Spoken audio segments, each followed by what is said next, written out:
today we're going to do a internal soul's journey reading. Where should you be focusing your energy, your meditation, that sort of thing? Like, what should your internal focus be on? I did pre-shuffle this time. I'm going to tilt that down for you so you can see the piles. Just because I wanted to give like more nuance, like I wanted to be able to give more options besides the 3 piles, and live shuffling can sometimes take me more time. But I am going to live shuffle your tarot for each pile, but I just pre-shuffled the oracle. So we do have 6 piles for you guys to choose from today with the Thera Cat deck as your focus. So pile number 1, I'm going to hold the cards up for you. Pile number 2. Why can't we focus today?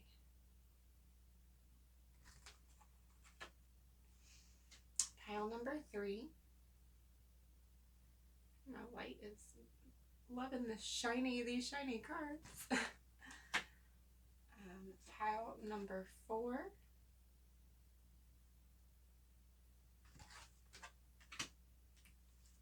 Pile number 5.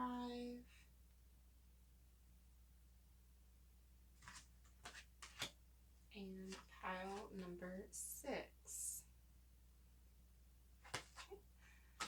So I think I'm gonna try and insert like an overhead shot for you guys. Give you a second to like sit with the piles, and I will see you at your timestamp.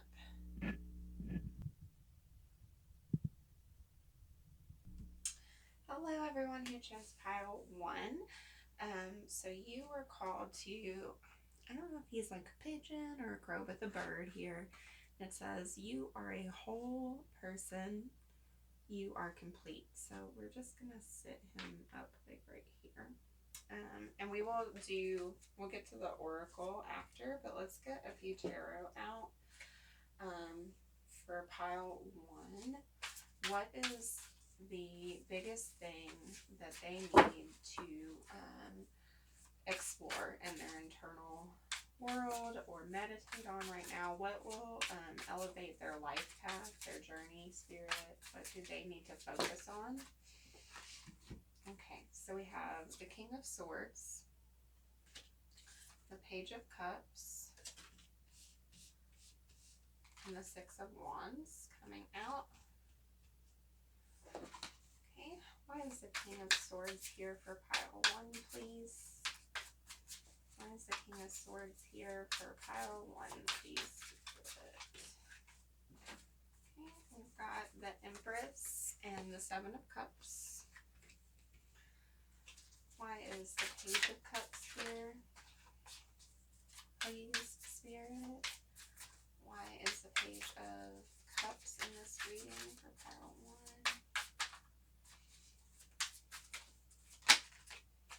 We've got the Ace of Swords. And why is the 6 of Wands here for pile 1, please, Spirit? Why is the 6 of Wands here? We've got, the 6 of Swords. We'll also take this one and the Fool. Okay. And back of deck, 5 of Pentacles. Okay, so with your journey right now, pile 1, it's like you need to spend some time doing some thinking, some work on fears of like a missing out, like not being able to get your what your dreams or your goals, what you feel like and not necessarily what you deserve, but what you're hoping to have in life. It's like with the King of Swords over top of the Empress and the 7 of Cups here, it's like you're afraid that you're not going to have this abundance because there's like too much. There's too much in your head. You're thinking about too many things, too many possible outcomes to just see that you already kind of have this abundance here. And it's like there's been this offer that your heart kind of knows is the right offer, but it doesn't feel like it's enough, and you just aren't able to see it clearly that it's going to be a good path for you, because like it's, if you can if you can make yourself take this leap, it's going to bring some success in for you. But it's kind of bound up by this, like, whatever this Five of Pentacles, whatever is causing this fear, because right under it is the Ace of Pentacles. That new stability can come in, but it's like Spirit is saying, first you have to work on why you have this big fear that you're going to miss out, you're not going to get it, or you're not worthy of it. Because it's already there. It's like it's already right there waiting for you to have, but you just aren't able to like clearly see it or accept it or jump into it because of this blockage. And it's going to be different for everybody because this is collective, but some kind of blockage that has to deal. It could be abandonment, it could be unworthiness, it could be, fear of rejection, shame. There's lots that could be there, but let's get into the oracle cards now and see what else we have for you guys, okay? All right, so pile one. So first we're gonna start with the archetype cards. So we have the Forest, the Storm, and the Mother. Okay. All right, what all of these cards kind of have in common is they're all areas of duality, dual feelings. Like the Forest is like enchantment and fear, and Storm is like creation and destruction, chaos and life. And the Mother is the same. It's like our mother gives us life, brings us into this world, and creates us, but also in certain ways our connection to our mother can hold us back. So first, like these first three cards are giving a clear message that a lot of people drawn to this pile may need to meditate on, like, where are they being pulled in their life in two different ways. Like, where are they stuck because they feel too drawn to go, strongly in opposite directions. Let's see what else we've got. Your dreams need a practical plan. Full moon and Taurus. Tending the garden. So this card is about kind of leaving the stuff you plant alone for a little bit, giving it time to grow before you uproot stuff. I want to get a few more cards out before we talk about these two, though. Got Tranquility, the Hermit. This is from the Herbalist Tarot. It's a little different from a normal tarot deck. It's Usnea, I think is how you say that. I'm not sure. I'm not great at pronunciation. And then we have Valencia, she who stands, resolute, implacable, and determined.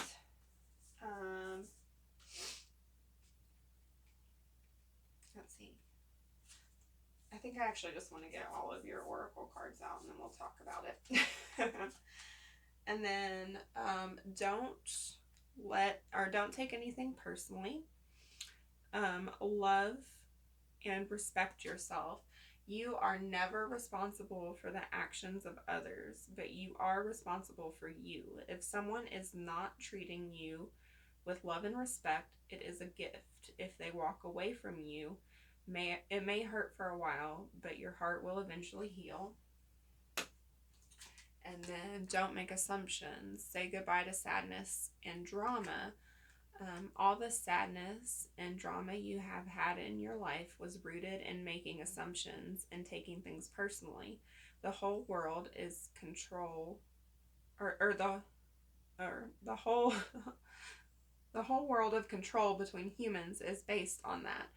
Take a moment and consider this. There. Anaha, I think is how I've said. It's the third eye chakra. Autumn, number 43. Beauty.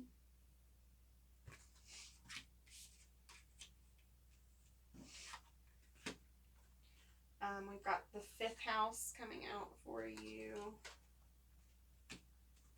Gemini. This one just looks like a blank card. This is a rune deck. This is Weird, the rune Weird, which is all about the unexpected, fate, things like that. Then for the divine feminine side, we have Bridget, the goddess Bridget coming out. For the masculine side, we have the god Thor. Number 25, warrior goddess. From Isis, this deck, we have the high priestess. And then these we're going to save for just after we get through this. All right, let's get through these now that we have all these out. Okay. So, it's like with, especially with inner peace, tranquility, the hermit, and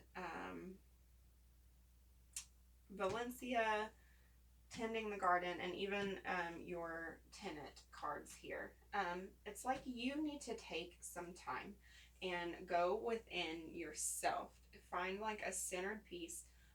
Allow yourself time to meditate and draw inward. And not, that doesn't mean isolation. That's not the advice that's coming through here for your meditation, but it's more about like reconnecting with your internal intuition. It's like kind of like this pile has a little bit lost a connection with kind of where they want to be, or with their own internal voice somewhat. And it's not that you can't hear it, but with the third eye coming out, it's like you don't necessarily trust that your first instinct or your gut instinct is the correct path. But with this card, specifically the High Priestess card, that is, let me grab the guidebook here. That is like a card of spiritual initiation. And it's calling you to pay more attention to like your dreams and your like thoughts that come when you're not like daydreams, sort of those in-between thoughts that you have where you're just not really in focus, and then you just have a thought and you're like, oh, that's weird, where did that come from? Those are like gifts that are coming to you from the universe right now. And one of the lines from the guidebook here that I want to call attention to, let me find it here.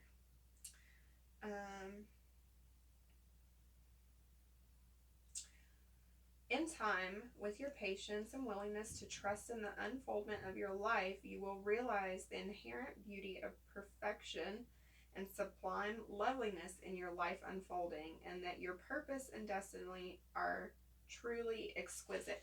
And that is like, it's like there is this like beautiful kind of life coming, like life purpose coming out around you right now. But it's like you kind of feel just stuck. It's like you're stuck between stillness and action with like this and this. It's like your masculine and feminine sides are fighting with each other, because you're like, I'm not sure if I need to do this or do this.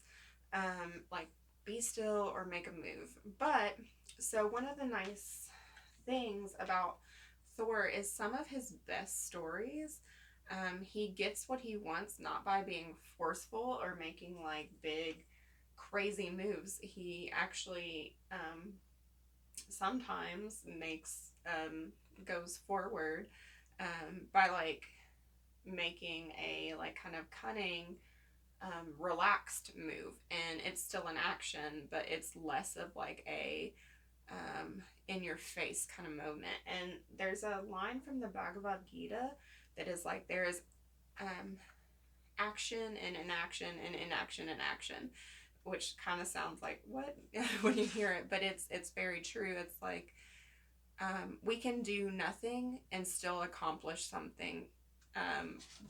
Sometimes, I'm sorry, I gotta let my cat out. Okay, sorry about that.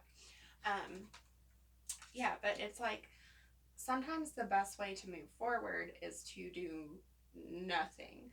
And not like do nothing, but like not try to make changes happen. Because the best way to get forward is to surrender. And a lot of your messages here are about learning, meditating, and learning how to kind of find a balance between going for your goals, but also surrendering to the divine. So let's see. We're gonna do. I pulled some. Excuse me. I'm gonna drink my tea here. Okay, I pulled some meditation and reflection cards for you. I'm gonna do those. Then we'll go over the 2 advice, sacred care advices, and then some of these cards have rituals attached, so I will go over those for you guys at the end. But yeah, so the biggest thing that's coming through for this pile is that what's important for you is to kind of do meditations on stillness, and also work on maybe some blockages in your third eye chakra. And I would highly recommend, if you feel called to, read the Bhagavad Gita. A simplified translation would be fine. It's a good starting place anyways. You can get it on Amazon for pretty cheap. I was looking at my books here. I think I might have it nearby. I don't think I do. It's a very, it kind of feels like that would be a good thing for this pile to meditate on. A secondary message kind of coming through with this autumn card and the Gemini and the 5th house. A lot of you all are going through a renewal period in your creative processes and in your communication style, and it's okay to take the time to kind of figure out this new you. Like, you do not have to communicate to other people until you're ready to communicate. So don't feel rushed, because what's waiting for you is waiting for you, and take the time to like plan it out with this Gemini and Taurus energy. Take the time you need to feel centered before you move forward, because like there is just this sense that like things are not going to progress with this weird card until it's time for them to progress for you. You know, like you're going to have to work on, and with that 5 of Pentacles that we had before, there's some blockages, there's some deep blockages that you're unaware of, that are going to have to be resolved before you can kind of move forward into some of these deeper areas that I think are going to be quite spiritually evolved and awakening for you. So first, from your self-compassion deck, we have Name It and Tame It. So bring to mind and body a situation that causes some stress or strife for you. Can you simply recognize it and name it as you breathe your way through it? And I do think that this kind of lines up with a lot of your reading. It's about like accepting where you're at and knowing that you don't have to do anything necessarily. Like sometimes just accepting some of our pain, some of our trauma, or some of the places, just allowing ourselves to say, oh, that's there. You know, I do feel afraid of being rejected, or I do fear abandonment. Just recognizing that that fear is there is sometimes enough to remove the blockage so that we can move forward or start to make that forward motion for the universe. So that's a meditation that might be helpful for you. And then from your soul's truth question, asking to whom am I comparing myself right now? What are you able to see in another, or what you are able to see in another is only visible because it is within you, ready to be brought out. Shine light on this feeling of not enough and see the truth. All that you need and want is within you.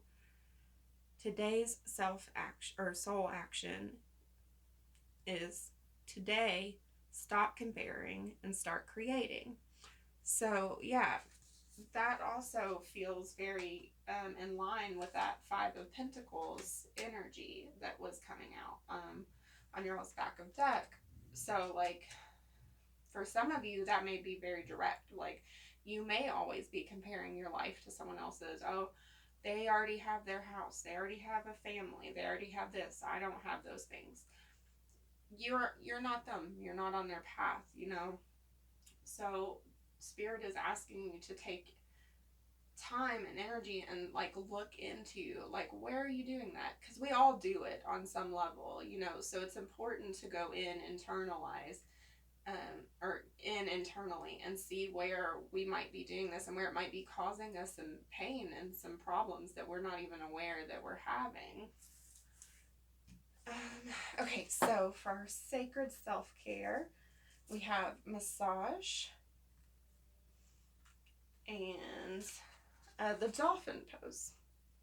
So when I pulled your yoga poses, I just kind of asked what pose would help you all maybe process some of these thoughts better, or do spiritual, you know, receive spiritual downloads. This one is a really nice pose for like calming the brain and relieving stress.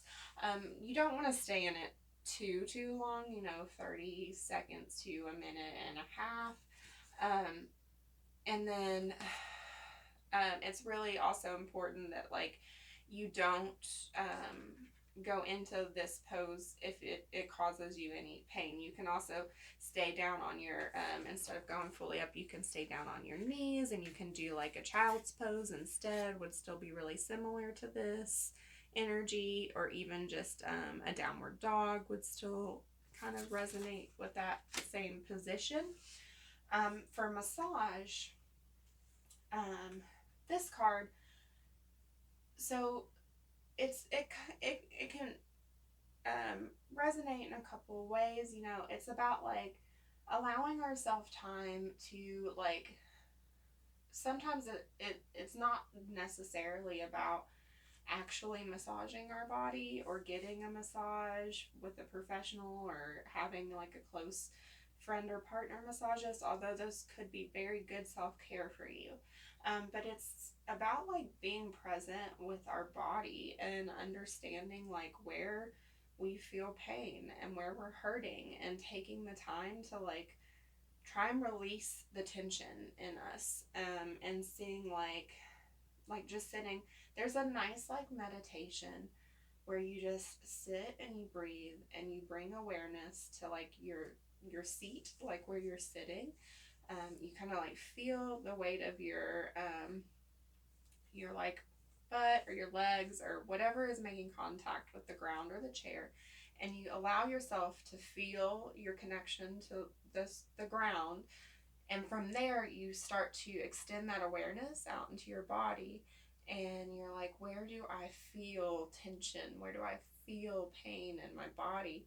And you can slowly, with just your mind, start to kind of relax some of that. And it doesn't fully take care of, obviously, like if you're like in a lot of pain or you have medical conditions, it's not going to change that. But it can really like let go of a lot of those little tensions that we hold. So that is what I have for your reading. If you're interested in the rituals, we're going to go ahead and go over those. If not, I really appreciate you joining me on Mohini Tarot today. I would love it if you feel like liking, subscribing, or sharing. Not necessary. And I also will mention that I do have an Instagram that's down in the description, and I give away a free reading to one of my followers every month. So if you're interested in that, I'd love to have you over there. So we'll start with this card. Okay, so for this, the ritual, so you'll need a white candle of any kind and matches, and if you can, get a scarf or a shawl, preferably white or a color that you really love is fine. And you can use it to, you take that and you lightly cover your head, like it's kind of like a sacred robe, and you say out loud or in your head, if as you're comfortable, I honor the priestess within and the high priestess Isis that loves me unconditionally. With this veil upon my head, I part the veil between the worlds and enter into the domain of her mystery. Then you light the candle and you say, within white all colors are contained. In this candle all mysteries can be revealed. I ask to see that which has been concealed, which will serve me in unconditional love, gifted from Isis, grace as pure as dove, or as pure as the dove. Then you gaze at the candle, and if you are aware of an area that you need more clarity in your life, imagine or intend that you can project this onto the flame of the candle, allowing the energy of it to be purified and refined. If you're not sure which area you need clarity in, simply gaze into the candle with an open mind.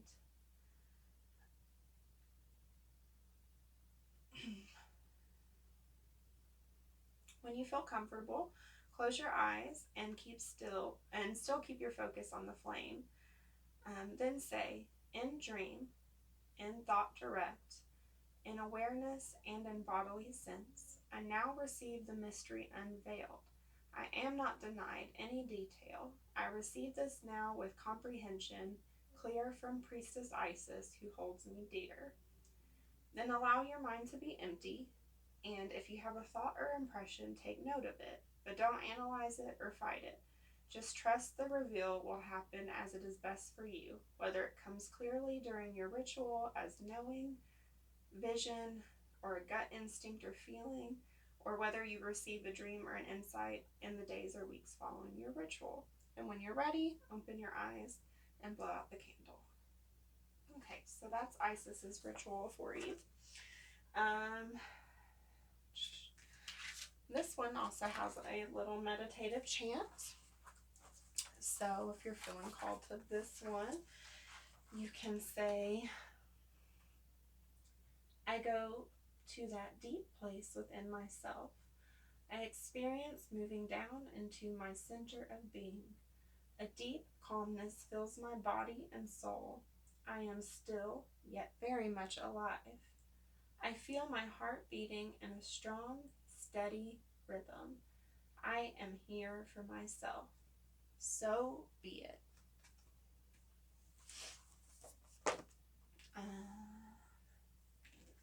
And this one has a ritual as well.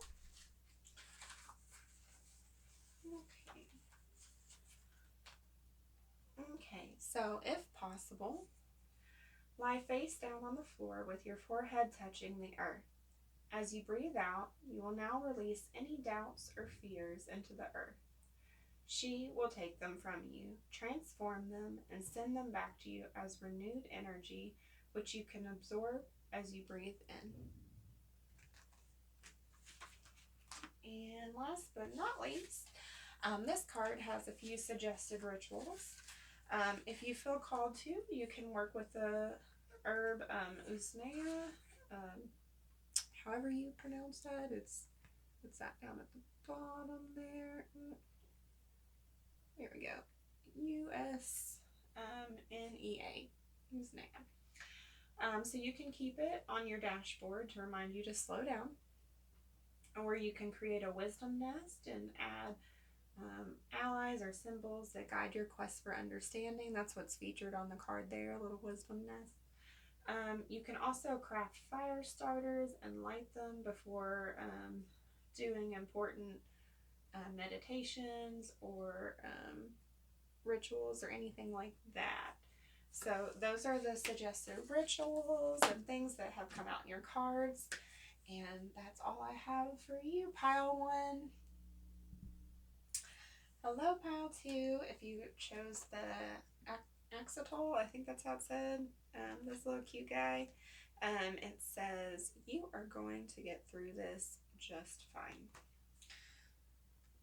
Okay, we'll put him here. We're going to go through your oracle cards in just a moment, but first let's get some tarot to see how things are going for your meditative journey. What's going on for pile number 2? Pile number 2, please, Spirit. What area do they need to focus on in their internal world? What might they need to meditate on? What do they need to bring attention to that they're not thinking on right now? We have the Earth Mother. That is the Empress in this deck. What does pile number 2 need to focus on? And then we have the 8 of Cups with the 3 of Swords.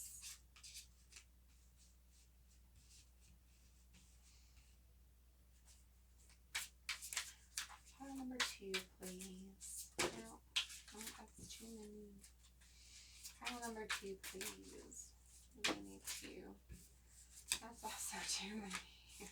You got a lot to say, pile number 2. Pile number 2. What is they turning on? Please, Spirit. Pile number 2. Okay. The movement of wands and the 3 of wands. Okay.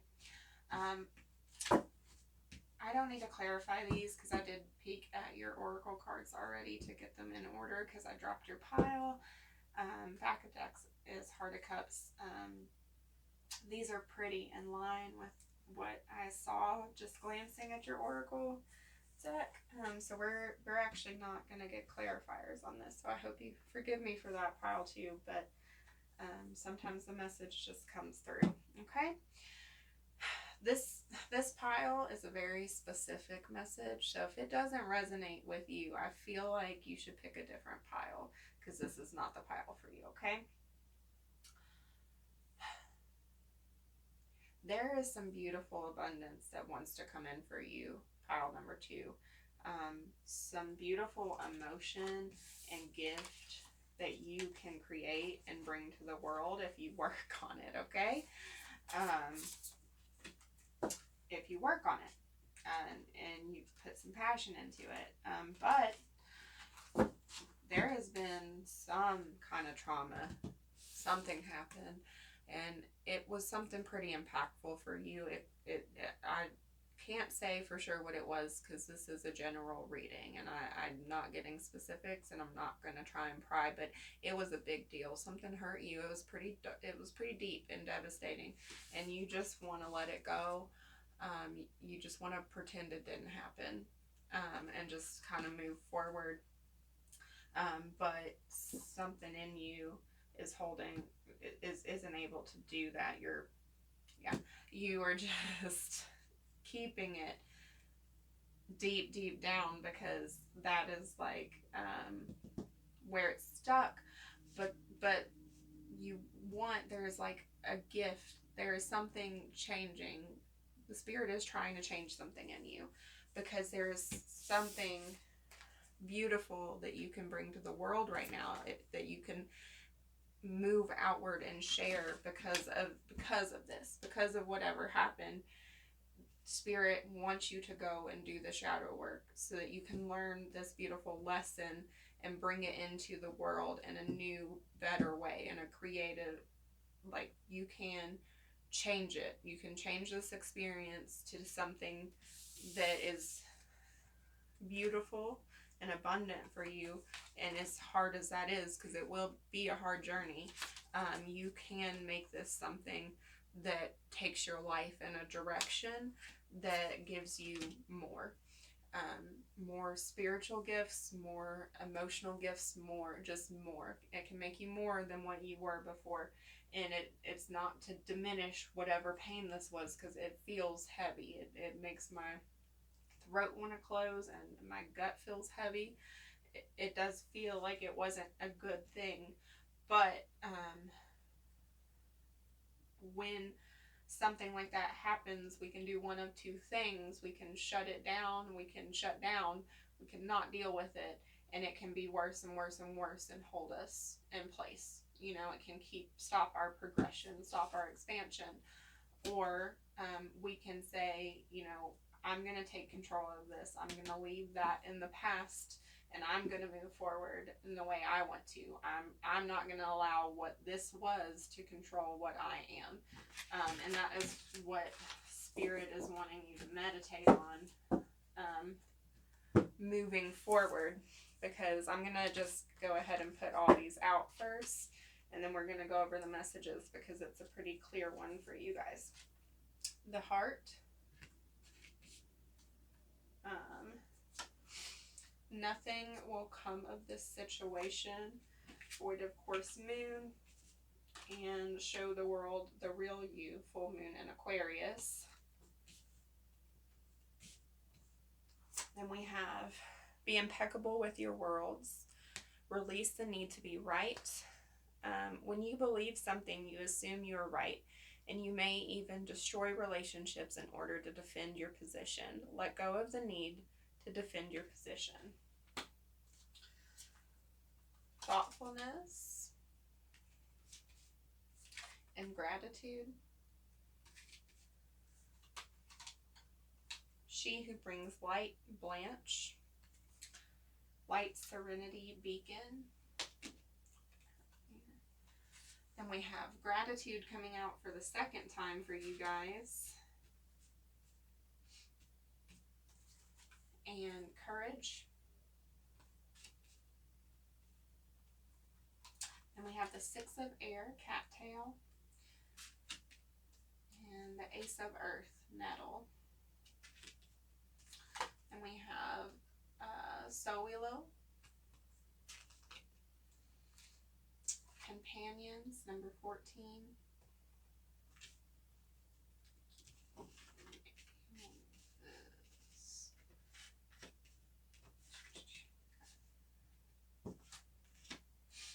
We have Dharma and Kali. I have good luck.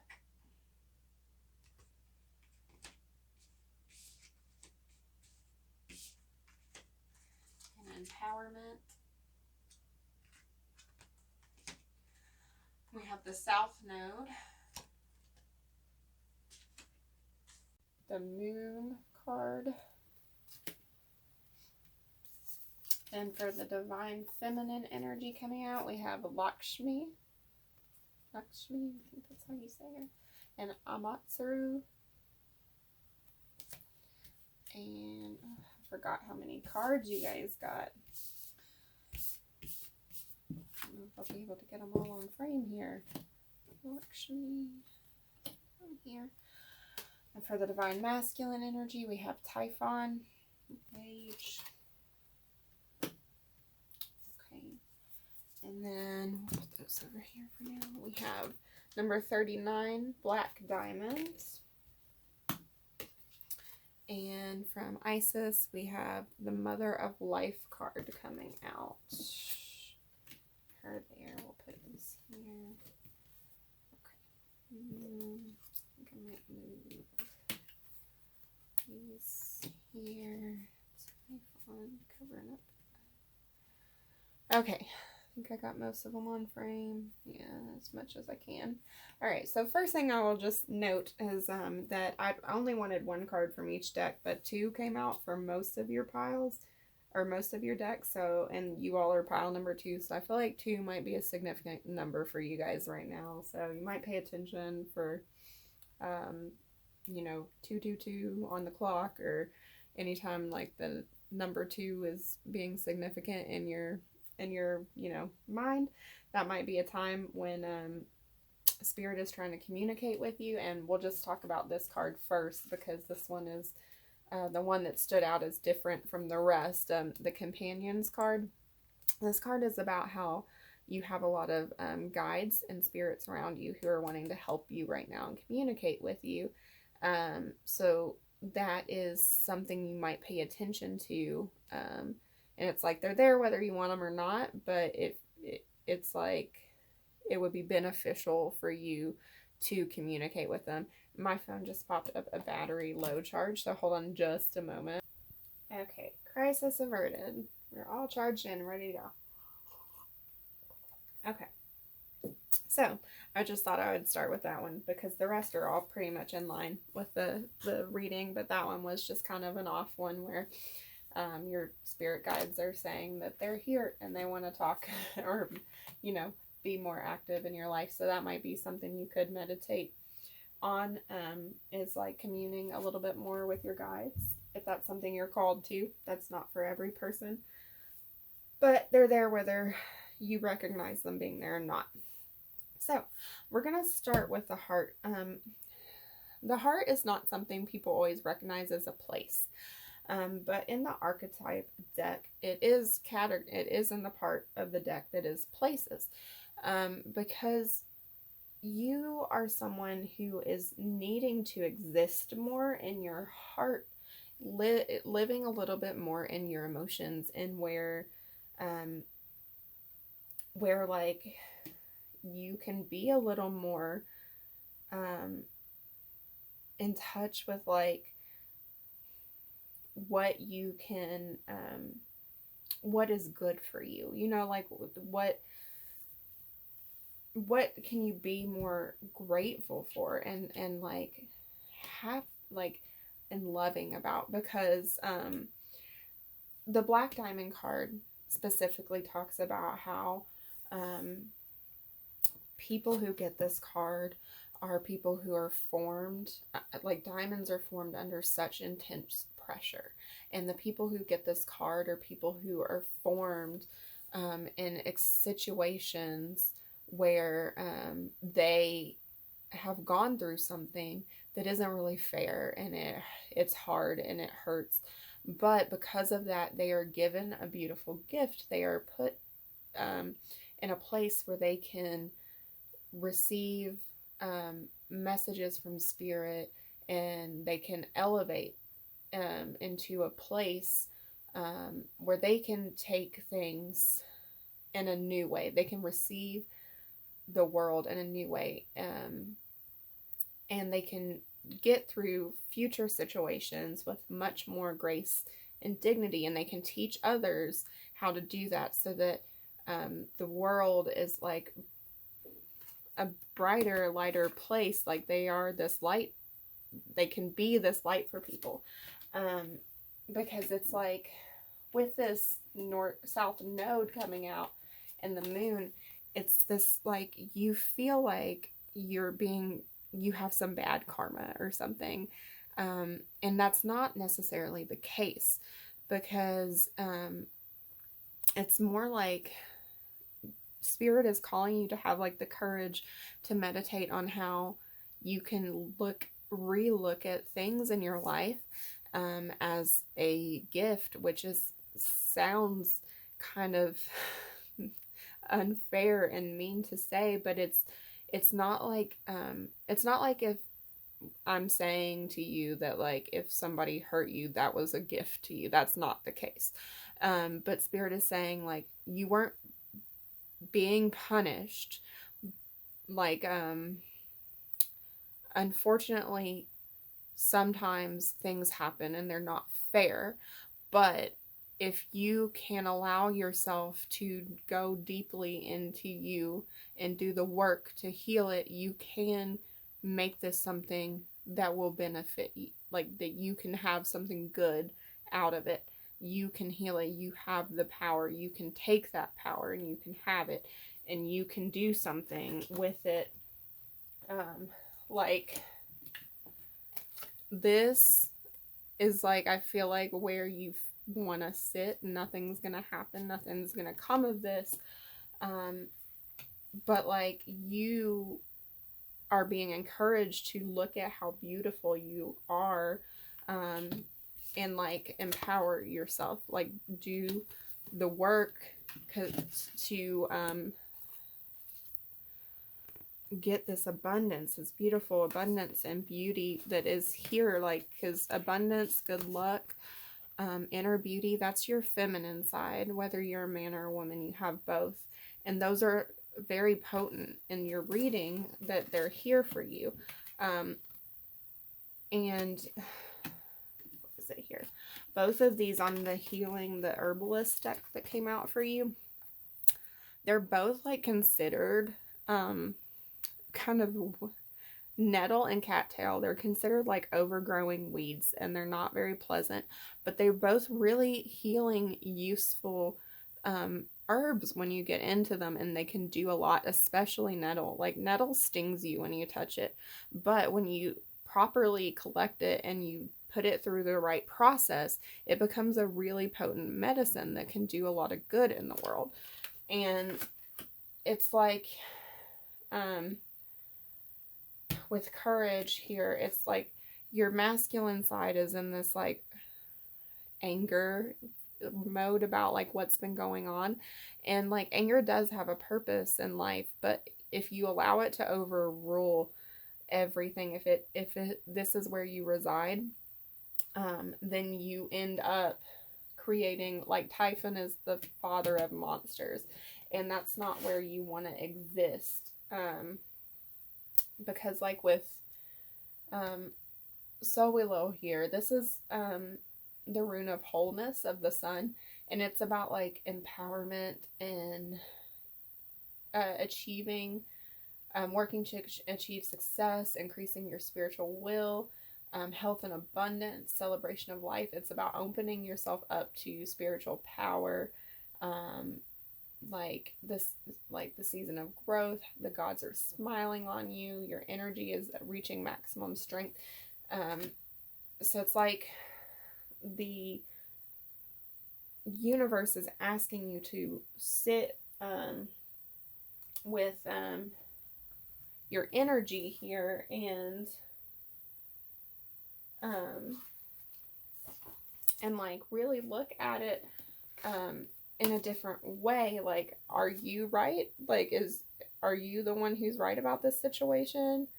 Like what's coming out of it, or how it's gonna go, or like, why it happened, or all of these questions. Like each situation is different, but this is the universe asking, are you saying that you know more than me, that you can tell me what your path is better, or like that you can't be this beautiful light, because dharma is your life path, your calling. Like it's walking the most beautiful, perfect path for you.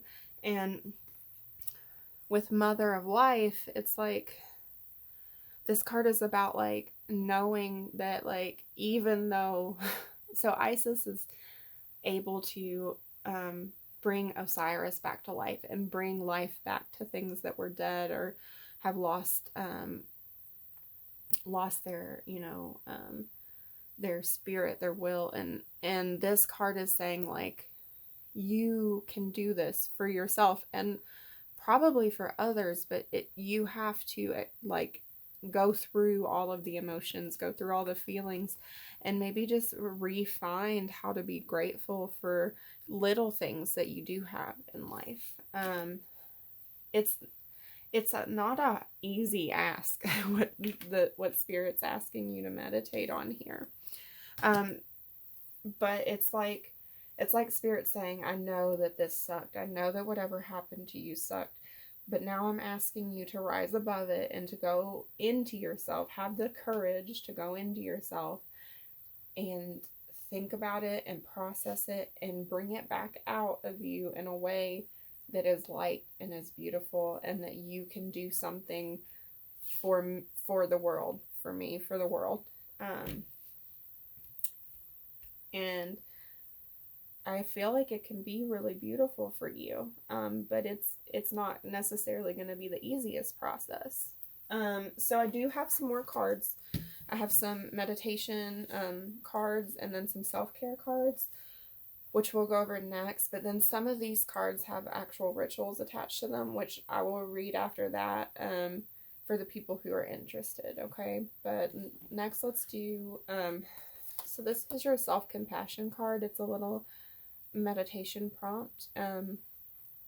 You all got text it forward. Message a friend, say hi, thank you, or offer a compliment. Yes, right now. Put down the card and do it.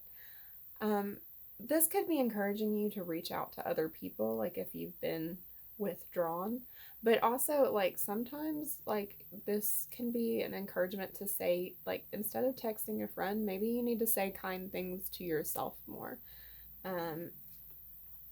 But so that's a suggested thing for you. And then your soul question today is, what am I waiting for? Someone else to do it for me. Are you waiting on someone else before you can take the big leap?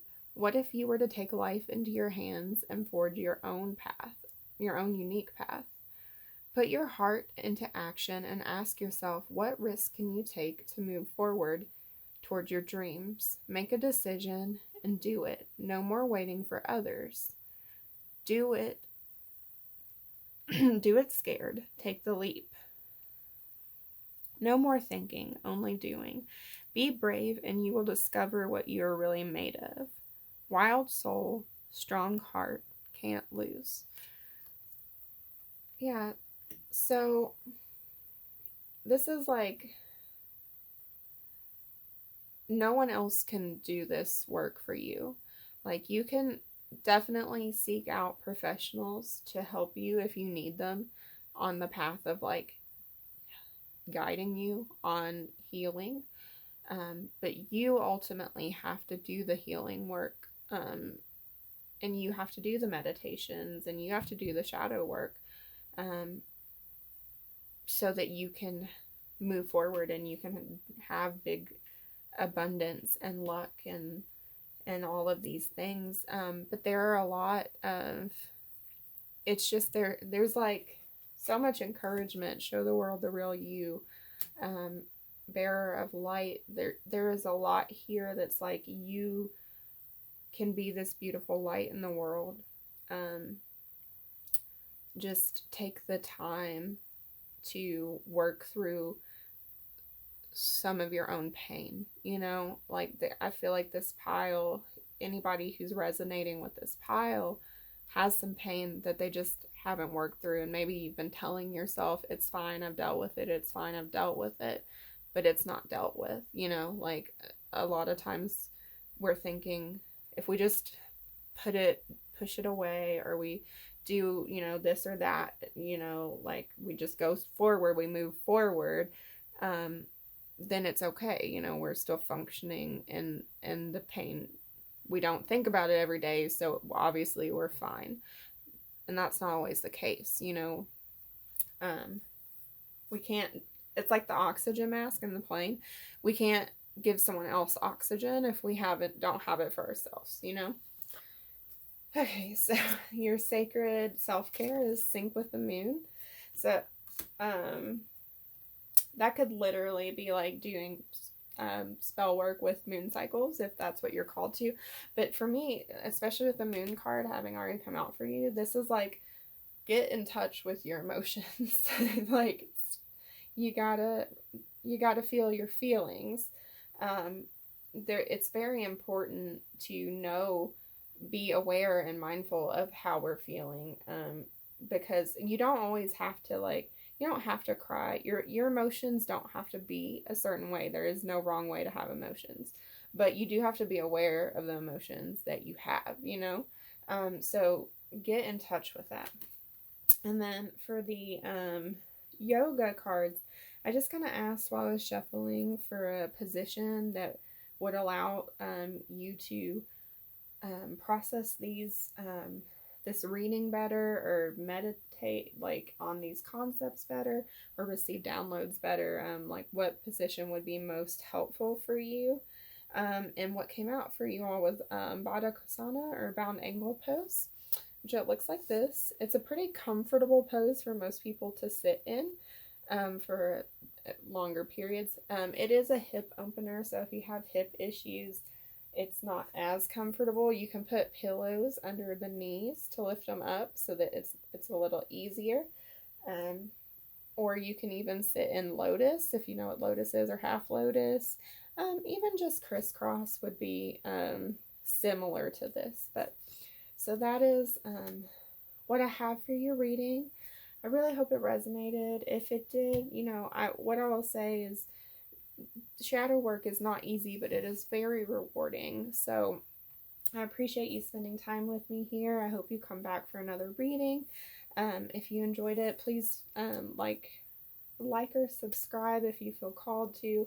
I will also say that if you like my readings, I do put a lot more out on my Instagram, which is down in the description below, and I do give a free reading away to one of my followers every month if you're interested. So if that being said, if you're not interested in the rituals, that's all for your reading today. If you are interested, let's go ahead and we'll do Isis's first. Okay. Let me find it. Okay. So if you're called to this card, the ritual for this is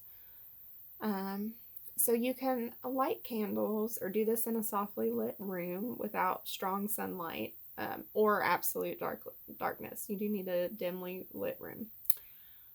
Rest quietly in a space where you're not going to be disturbed, preferably sitting or lying with your spine relatively straight. Close your eyes or rest them half open with the sense of gazing inwards and having a soft focus as you gaze slightly downwards in front of you. Visualize or sense that within your heart there is a beautiful golden light that extends until it becomes an endless field of golden grain, wafting lightly in the breeze under a clear blue sky. The grain is almost ready to harvest, and the light seems sun-kissed and golden. There is a warmth and a pleasant, earthy scent in the air, and warmth on your skin that is neither too hot nor too cool. You can sense yourself walking or resting amongst the golden fields of grain, feeling the bounty, peace, and life. You become aware of a golden woman gazing down at you from the sky. Her dress is the grain, her hands are the winds, gently caressing your face and hair, and her eyes are the sun and the moon. You feel great love. Imagine in that state of connection with the Mother of Life, you can breathe in deeply and breathe out, and release through your breath any fear, doubt, or attachment, even any of your history that would prevent you from really opening up to live more fully into all of your parts of your being now. Your body, your sexuality, your spirituality, your creativity, your intuitive and inspirational mind, and so on. Just breathe in and let go as you breathe out. Imagine the gentle breeze of the Mother of Life sweeping away that which you realize, or that which you release, and replenishing you with her unconditional love. When you are ready, open your eyes fully and breathe in and out, being aware of your body and coming completely back into the present moment. You may wish to finish your ritual with this invocation. I call to the Blessed Mother of Life, Gift me with boldness, courage, and love. Help me let go of the past. Help me surrender the ways I have shrunk back from life, to protect and hide parts of me that were hard to deal with. Let me know the fullness of life, love, and acceptance of myself and others. Let me just be with you, without pretense or hiding. Help me grow joyfully and be myself in the world. I accept your help and unconditional love now. Life flows through me, full and unique. So that is that one. Let's see. So if you felt like you wanted to connect more with your animal companion or your spirit guides, this one does have a little chant attached to it. Blessed am I who walks upon the earth, for I am in constant communion with all the beings of God. I am protected and nurtured and sheltered in their presence. They guide me, give me comfort. What a blessed union we have. I give thanks for this blending of worlds. So be it.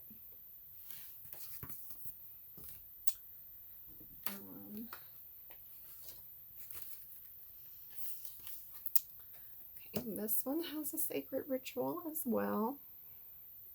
Here on screen.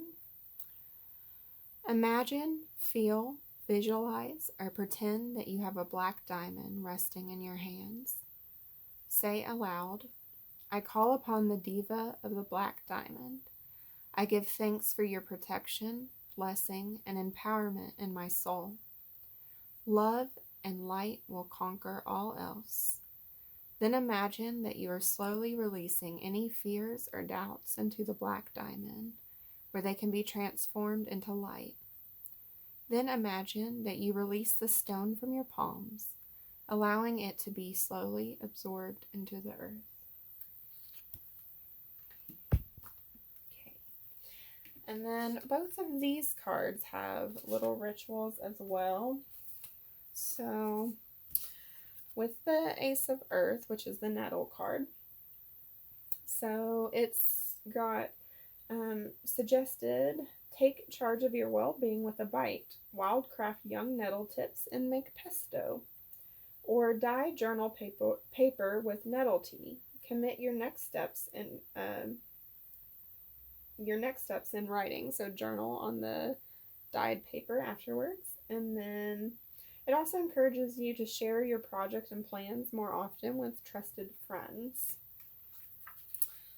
And for the cattail, it suggests learning how to make botanical paper from cattails and use it for journaling, or write a single petition to a holy helper, which is like a spirit guide. Then burn the paper, letting your prayers rise to heaven. Or gather friends on a new moon and support each other in setting new intentions in life. Okay, so that is what I have for you all, pile 2. I really hope that this resonated for you all, or that you all got something helpful out of this reading. Thank you for joining me today. Bye. Hi everyone who chose pile 3. So if you chose the cat, this card says everything is scary and you feel vulnerable, but that doesn't mean anything is going to go wrong. Anxious feelings aren't usually indicative of reality. This is going to be your reading. So I have your oracle cards, but we're going to get some tarot first to see kind of what might be going on for you guys. Okay, what does pile 3 need to meditate on? What might need to be brought to their attention, to think about, that they're not thinking about? Currently, of course, I throw it on the ground. Hold that thought. Okay, so I have the 7 of Swords coming out. Pile number 3, please. Pile number 3. Okay, and we've got the Ace of Chalices, the 10 of Pentacles, and the World coming out for you. Pile number 3. 6 of Pentacles. Out for your last slot. Okay, why is the 7 of Swords in this reading, please? Why is the 7 of Swords here for pile number 3? We have the Knight of Wands and the Moon. Why is the Ace of Chalices, 10 of Pentacles, and the World here? Why is the Ace of Chalices? Okay, 4 of Pentacles. Why is the 6 of Pentacles in this reading, please? In this reading, please.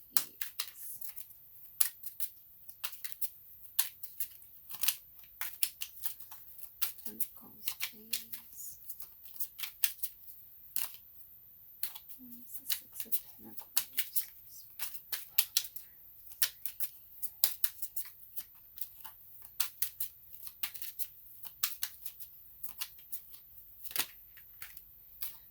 And the Death card coming out for you in this last part. Back of deck here is the 8 of Chalices. Okay, so for the tarot here, there's this concern. It's like you guys are denying that you want to make a creative change, that it's a very deep hidden desire to change something that you're passionate about. It's either like a new job, new creative venture, new project, might be a new relationship. It could be just about anything. You feel it very deeply internally, but you're kind of you're keeping it. Whenever it comes up, the subject, if it's ever brought up by anybody, you're like, oh, no, that's not me. I don't know him, I don't know her, whatever. That's not what, like, I really want. You're mistaken. Because there's this concern, you're holding on very tightly to something you currently have in your life that feels very secure, emotionally stable, but what you have currently, it's already completed everything it can give you as far as fulfillment with the world here, but you don't want to let it go because it's like you're afraid that if you make any changes that you're going to be walking away from something, like you're going to lose all this that you have already. But I don't really think that's the case. The High Priestess, the Empress, yeah. I don't think that's the case, but it's like that's your fear, that like if you try and embrace this new aspect that you're really passionate about secretively in your life, that everything that you do currently enjoy or have in your life is gonna like crumble. So that's an area to think about, that Spirit is encouraging with the tarot, that like that there's something that you're holding back on trying out because you're afraid of losing stability or love, that it's not going to give back to you, like this new situation's not going to give back to you everything that you do give to it, that you put in. Like if it's a new job, you're going to put so much work into it, but you're not going to get enough reward out of it, that sort of thing. But Spirit is encouraging you to rethink on that situation, because that might not be the case. It doesn't look that way with the High Priestess and the Empress in your mid deck there. But now for your Oracle, we have the Village, Gnosis, Don't Let Your Past Hold You Back, South Node, Always Do Your Best, Take Action Without Expecting a Reward. And it says, do your best and take the action because you love it, not because you expect a reward. When you take action without expecting a reward, you enjoy every action and you can receive greater rewards than you imagined. That sounds right in line with that tarot. Adventure and Paradox Then we have she who enfolds, entrete, swath, embrace, and self-care. We have magnificence. We have the Three of Water, lemon balm. Then we have a Chinimasta. We have the 9th house coming out for you. And Neptune. Those together. Then we have new beginnings. And passion.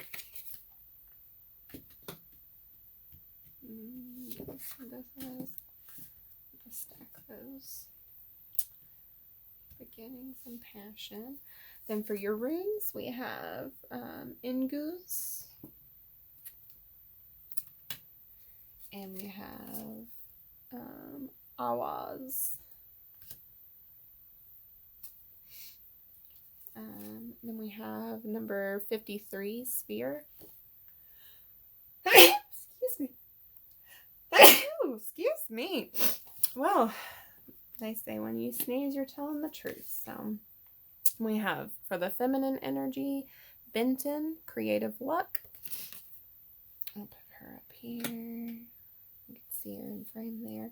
And for the masculine energy, we have Cernunnos, shape-shifting.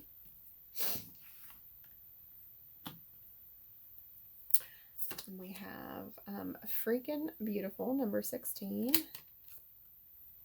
And we have magic and ritual, creating sacred space. And we'll get to the rest of these in a minute. Okay, so with the village and gnosis, it's like with the village, it's similar to what was in your tarot. It's like there's this desire to stay where there's familiar and comfort, like familiarity and comfort. But in staying in that familiar energy, we restrict ourselves. There's a lot of great things about staying in a village. You know, we have support, we have friends and family, but at the same time, if we never leave that village, we can't explore this mountain, we can't go to the city, we can't do these other things that may give us even more than what we currently have.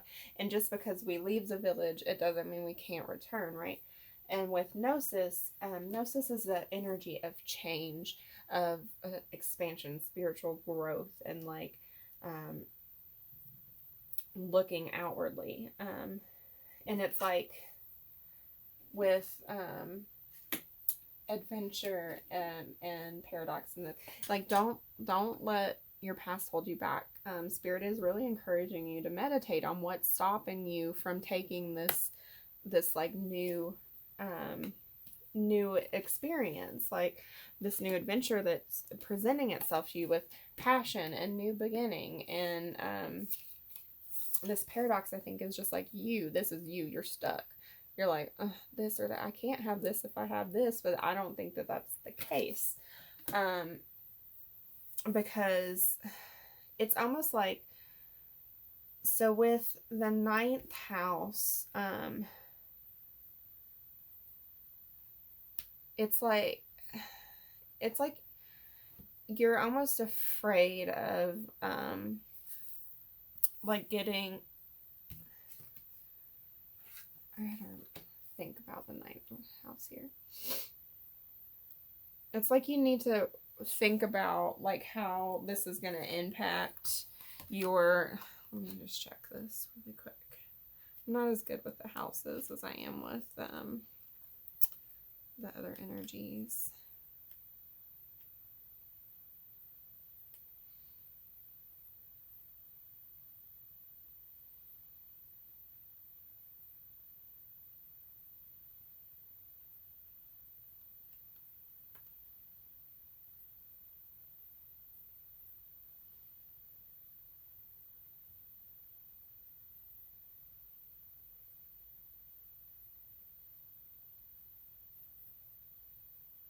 Okay, yeah. So the ninth house is about expansion and like sharing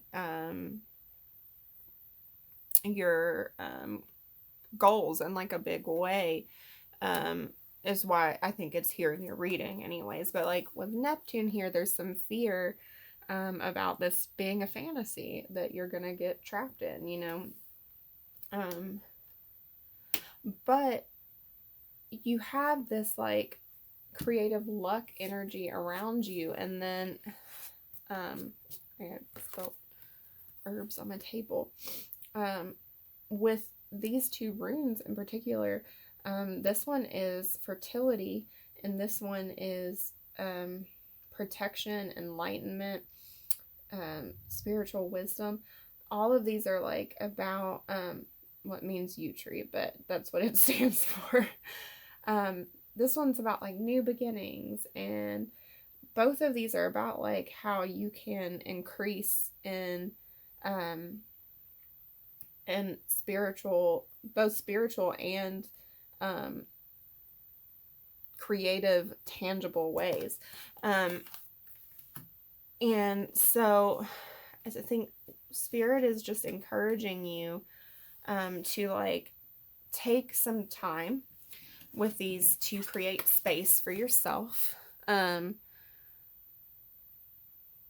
do self-care practices or rituals that call to you to allow yourself the time to really think about these decisions that are being brought to your space, because you are in a transition period where you are able to really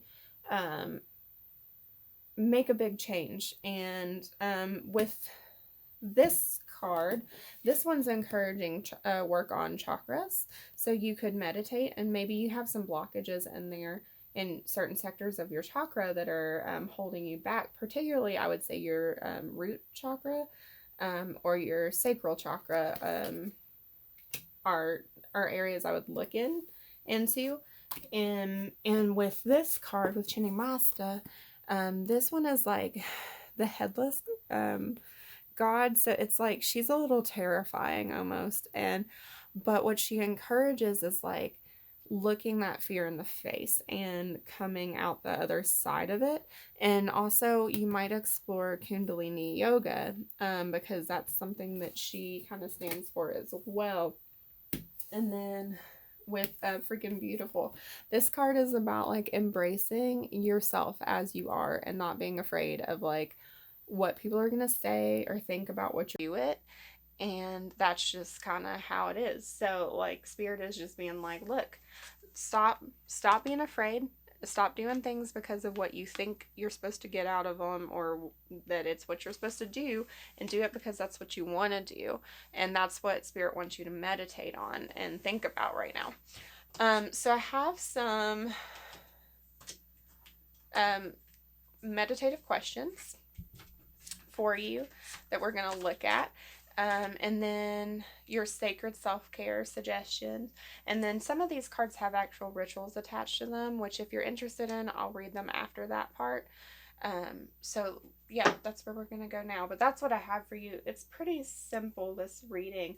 But I like this pile. It has really great energy. It's more like you're just a little afraid to kind of embrace some great creative options for you, or passionate options, but it feels really good. It feels really light, this pile.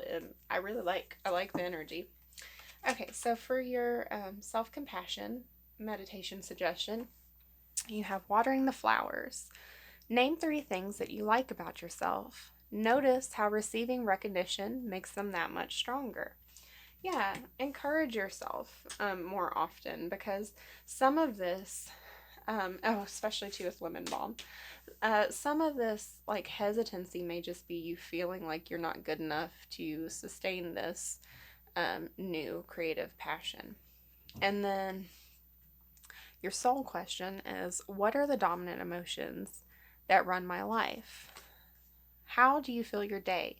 Stress or joy, trust or anger, anxiety or peace? We have only today, right now, the journey. No goal, no destination will bring us the finding or the feeling we seek. But when we begin feeling every day, or filling every day with that which we value most, we will attract more of it. This is fulfillment. Lean into what you want to feel and adjust your life, your values, and your expectations to match your desires. What do you want to feel? Are you willing to let go of the belief that you have to achieve something to feel it or to feel it? That was a lot of F words. But yeah, so that's kind of the question for you. Like, what's running the choices in your life right now, Pile 3? Is it you, or is it fear, or is it something else? Like, that's a good thing for you to think about. So your sacred self-care are spend time with animals and sweet treats. Okay, so for some of you, spend time with animals might literally just be that. You might enjoy animals, and their comfort in that is perfectly fine. For others of you, this might just be an encouragement to kind of look at how animals conduct themselves. Like, animals do what feels right to them. They don't think about it, they don't worry about whether it's the right thing to do, and they don't stress out. They just do it, right? And so we as people, we spend all this time being like, am I right? Am I wrong? Instead of being like, I just am, and I need to do what my body's telling me to do, or my heart is telling me to do, or my instincts are telling me to do, because that's what I need to do. I don't need to overthink it, right? And then with sweet treat, this is like, I mean, obviously, cupcakes, brownies, cookies, those always are great things. But it's also just about taking those small moments to just enjoy a little bit of peace and serendipity in life, and not like overlooking how the little things that we do for ourselves make us feel good. So yeah, that's what I have for you there. And then I pulled some yoga poses, and what I asked for Spirit to give me was a pose that would help the pile, most people in this pile, like meditate, like a little bit better on these themes, or receive downloads better. So what came out for you guys was heron pose. This pose is a little more advanced. So you don't necessarily have to be fully in this pose. You can adjust it. You can keep your knee bent and your legs straight out, and you're still going to get the same stretch here. I wouldn't stay in this pose for longer than a minute at a time, especially if you're not a regular yoga practitioner.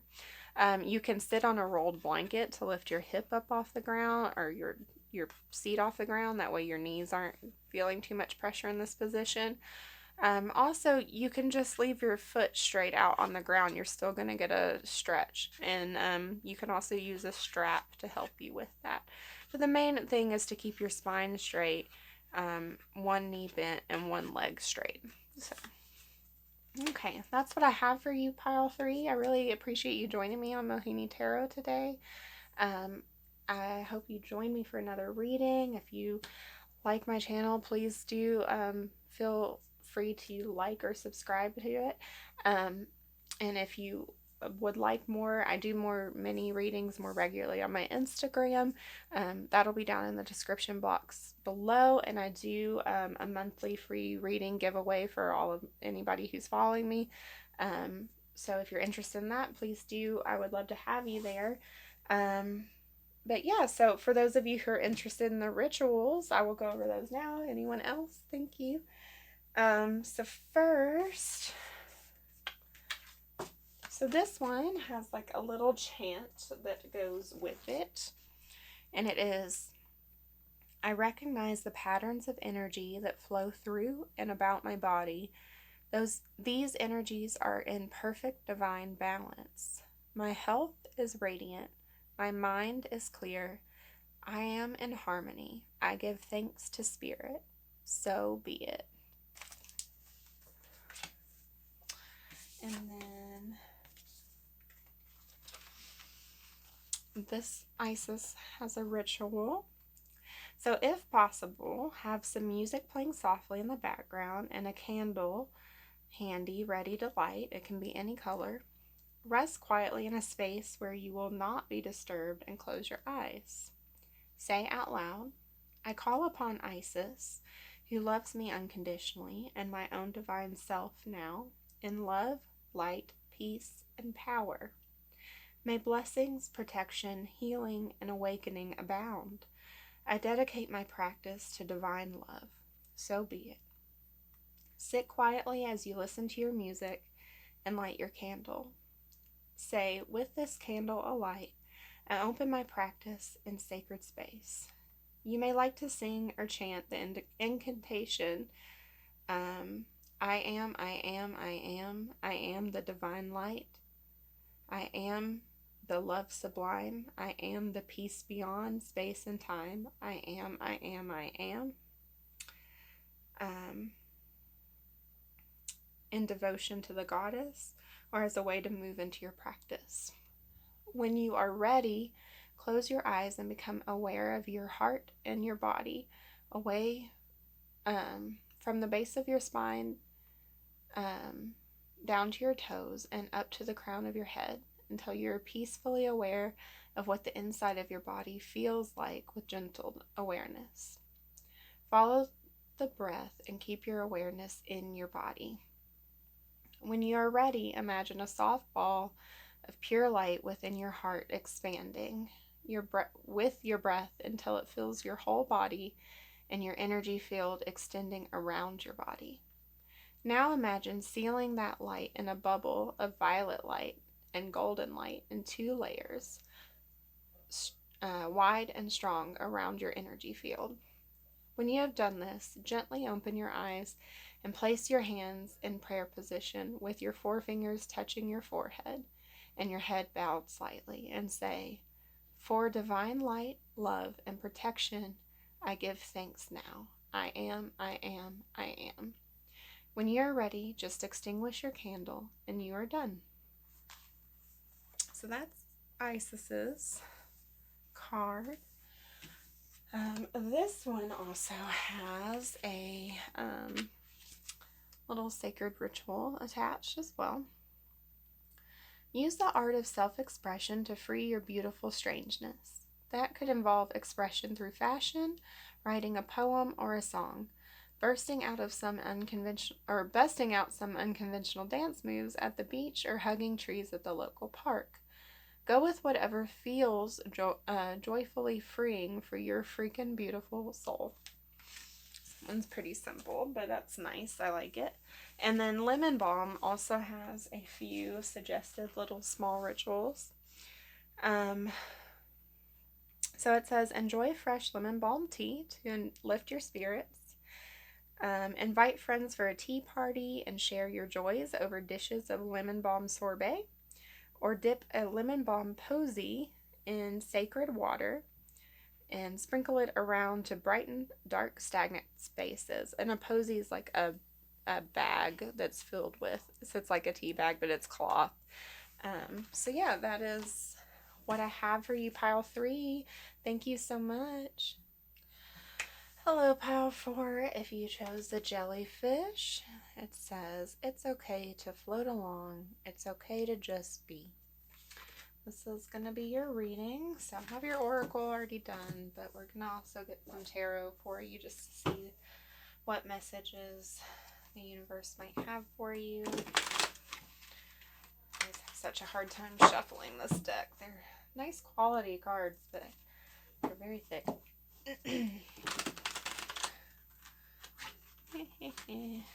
Beautiful. Okay.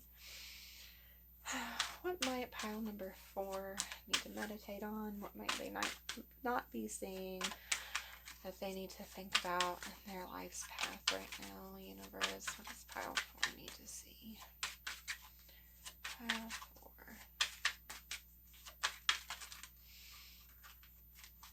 Pile 4 is, what do they need? Okay, we've got the 6 of Wands coming out. Pile 4, please, Spirit. What else for pile 4? Oh, the 10 of Cups. Pile 4.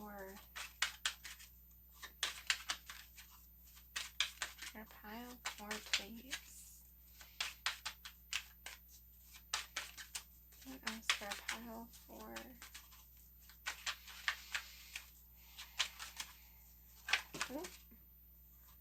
I'll take this one. These two. The 6 of Coins and Temperance. Okay. Alright. Why is the 6 of Wands in this reading today for pile 4, please? Okay.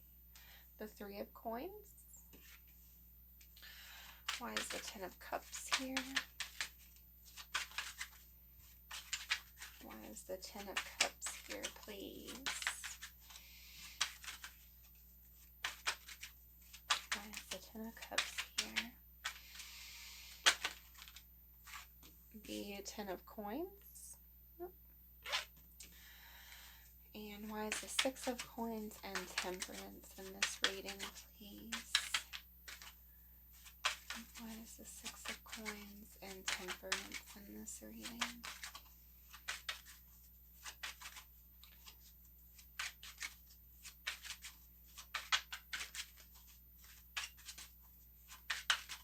Where is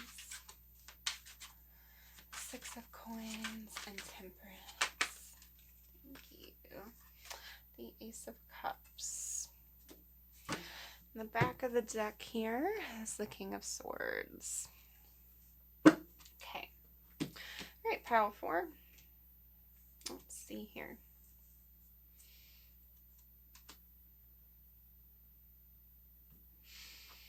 Okay. You guys have been a little in your head lately about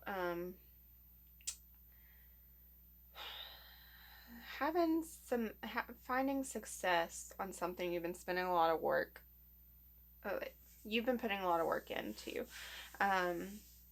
You've been trying to build a foundation somewhere in your life. For a lot of you, this is going to be a relationship. That's not going to resonate with everybody.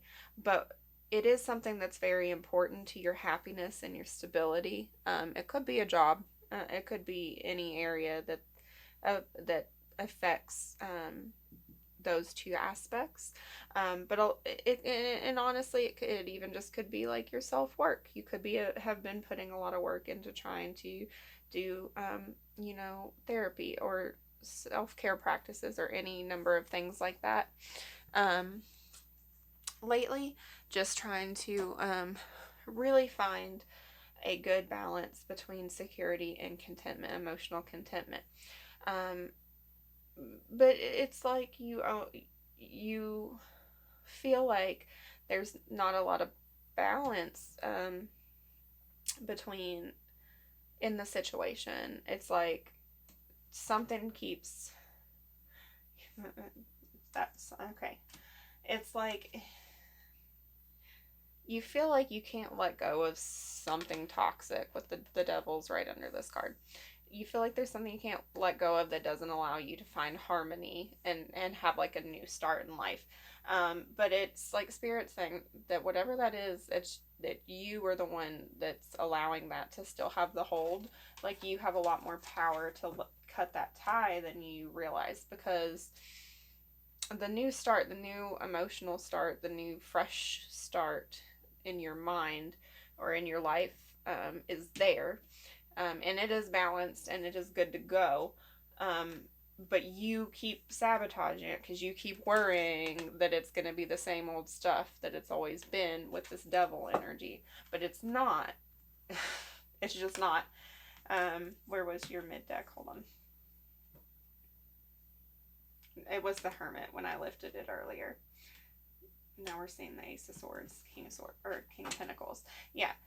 It was the Hermit. You've been like going too internal on this and too analytical, when it's like it's gonna be okay. Like you've done the work to have the happiness, so you just need to stop stressing out that that problems are gonna come that aren't there, and Spirit's just asking you to be like, to relax some of that pressure and just let them bring you what you're supposed to have because you've already done it. You've already done your part. Now you just have to trust, is kind of what Spirit is saying. All right, so let's look at your oracle. You've got the unseen, the siren, surrender to the divine, be impeccable with your word, create a beautiful dream.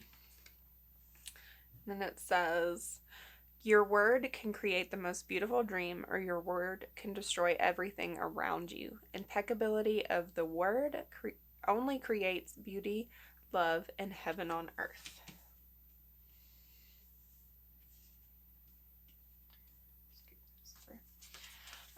Catalyst, affection,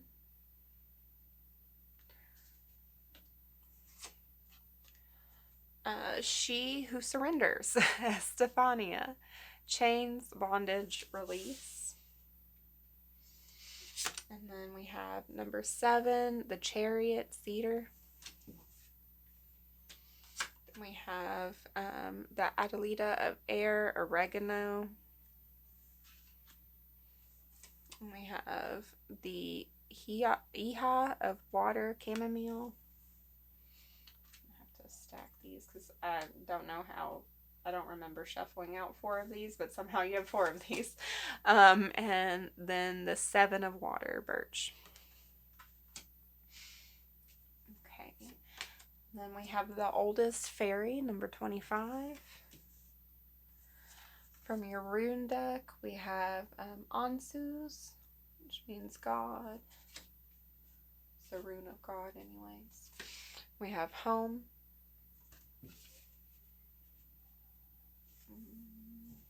I'm going to stick home above the unseen here.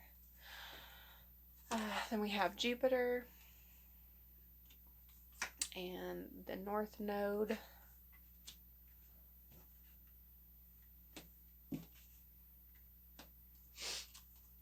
You have Tejas, I think.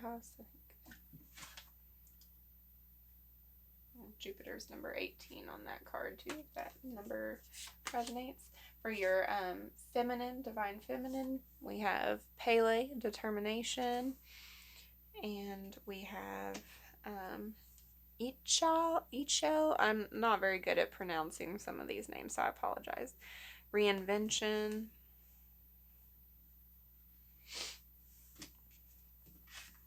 If we can try and get everything on these. Let's see if I move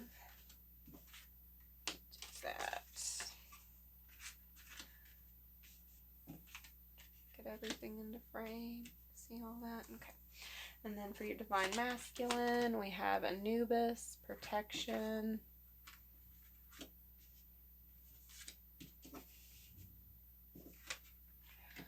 And Set, chaos. And then we have the chariot of ascension. You can kind of see it there. Maybe if I stack all 4 of those.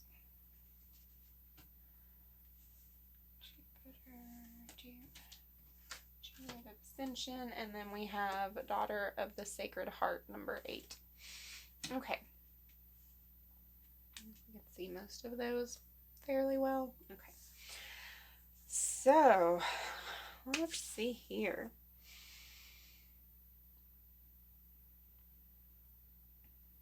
Okay.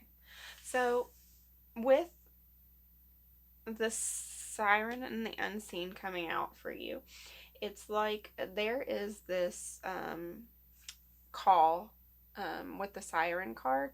It's like something is telling you that you need to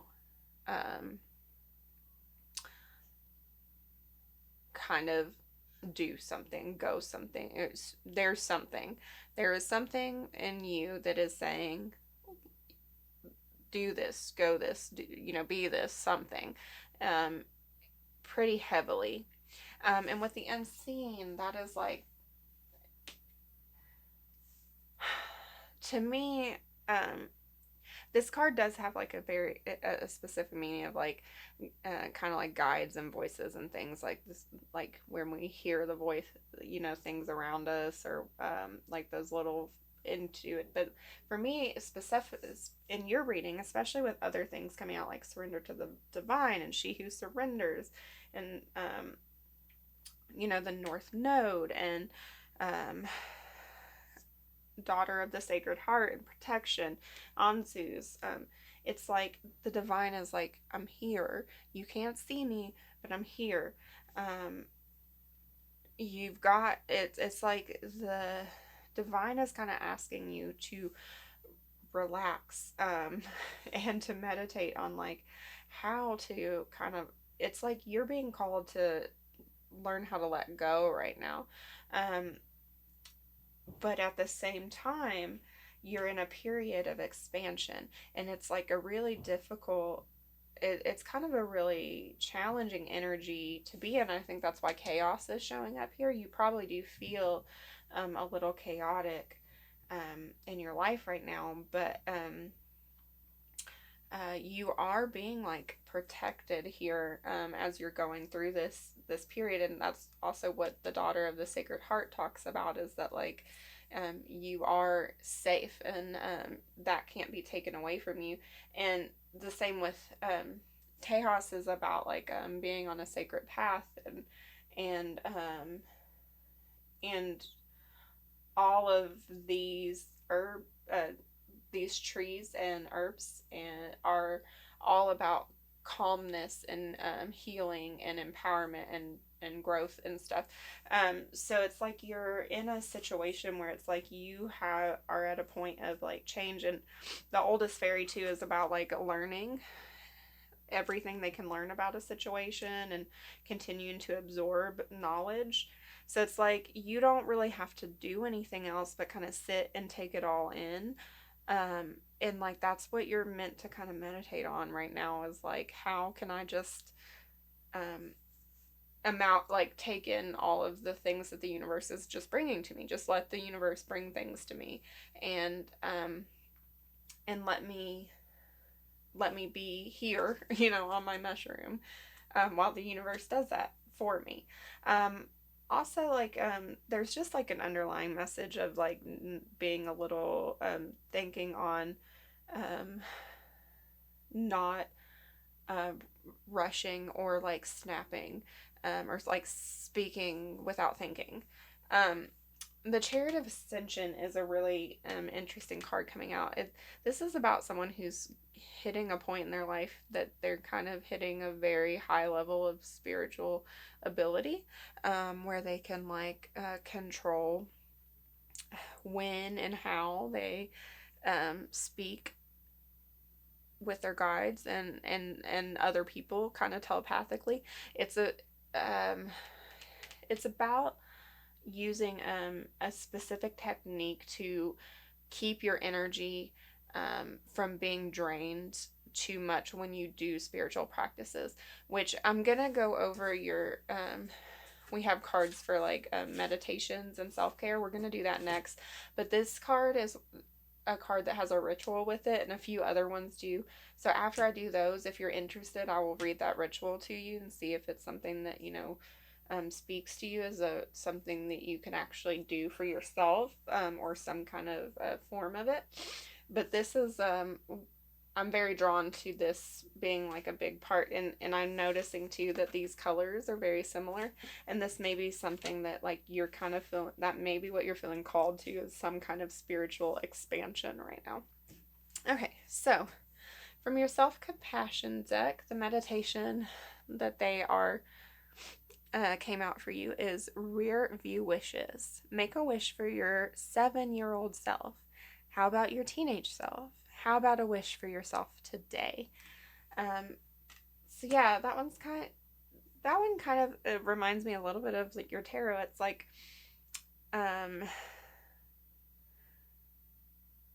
your 7-year-old self didn't want the same things as your teenage self, And your teenage self probably doesn't want the same things as you. So it's like the universe still brought you all the things that you needed to get to where you are today. So like, don't stress, and like, do not continue to stress about like how the things you're gonna want or need are gonna come to you, because like you've already done all the work to get to where you are, and it's like here coming for you. You know, the universe is gonna provide it for you. Your soul question is, how does my body want to move today?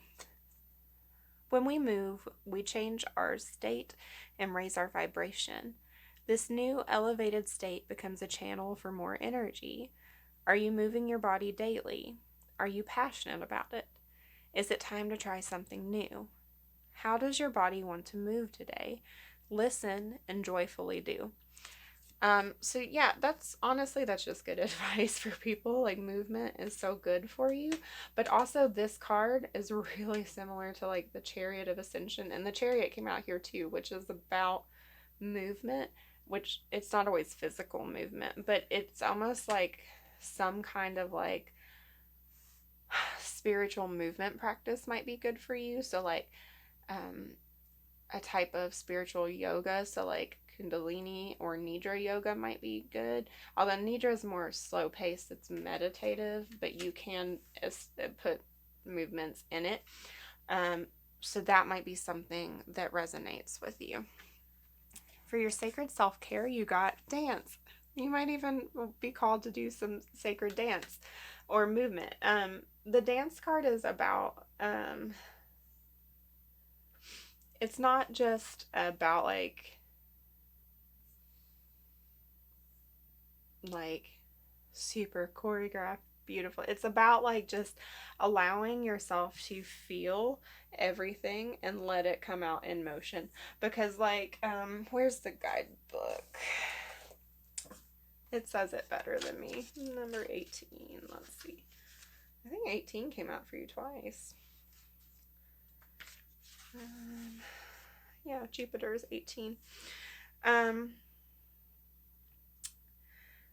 Yeah, so dancing can be an incredibly liberating experience, allowing for a unique form of self-expression and a more profound sense of embodiment. It allows us to return to the body in the here and now, to clear energetic blocks and to push our physical limitations, and to stretch into new realms of movement and creativity. So whether you want to put on your dancing shoes or go barefoot, it's time to move and shake what your mama gave you. If you have a physical limitation that prevents you from dancing, try a closed eye meditation in which you visualize yourself dancing. While doing so, notice how your energy is moving and release any limiting beliefs and old stories that no longer serve you. So yeah, it's about like physical movement can allow us to shift our shift our energies up and outward of our body. Kundalini came out for another pile specifically, but Kundalini yoga is a type of yoga that really focuses on shifting energy up through the body, and that might be a style that would really appeal to you. I'm a big fan of Kundalini, so I talk about it a lot, so sorry, I'm a little biased. And then I also shuffled asking for a yoga position that would help you to possibly take these messages in better or receive downloads better while you were in it. And the one that came out for you is a standing forward bend, which this one can be really nice because it does help relieve stress and anxiety. And it also, opens up the back and can calm the nervous system. But so with this one, like, the important thing is that you bend at your hip and you keep your back straight. You're not like trying to like curve your back or curve your shoulders down when you do this. You also don't have to go that deep down into it. You can just go as far as is comfortable for you. You don't want to feel pressure. You can also do this seated, like imagine her on the floor, and you'll get the same benefit from the pose, although the inversion is nice for some people. That's what helps with the stress and anxiety. But yeah, so that is what I have for you, pile number 4. I really appreciate you spending your time with me today. I hope that you come back and see me for another reading. If you like the readings that I do for you here, please do feel free to subscribe or like the video. Both those things do help me a lot. Also, if you're interested, I do more often quick readings on my Instagram. The information's in the description box below. And I do a monthly giveaway for anyone who is following on my Instagram. So yep, if you're not interested in the rituals attached to the cards, that's all I have for you. For those of you that are, though, this one has a little mantra attached, and that is, my body is a temple wherein resides spirit. I love and appreciate my body for all the ways that it serves me. I visualize my body only in positive ways. I speak to my body only in positive words. I speak of my body only in positive words. I think of my body only in positive ways. For it is through my visualization, speech, and thought that I tell my body how it is to react to the world around it and to the years that it resides on the earth. I ask that my body be engulfed in love and in joy. So be it. And then this one has a ritual. Okay. Find a place where you can have some privacy and some quiet time. Place one hand on your heart. Talk out loud to the universe about what's happening for you and where you need some help. Imagine, feel, or pretend that the universe is listening to every word and even knows what you are going to say before you say it. As you speak, the universe is instantly responding with healing change, setting the right things in motion to help guide you from your heart to the most beautiful solutions.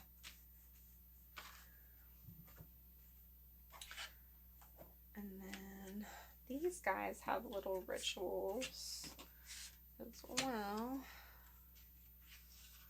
So, the Adelita of Air.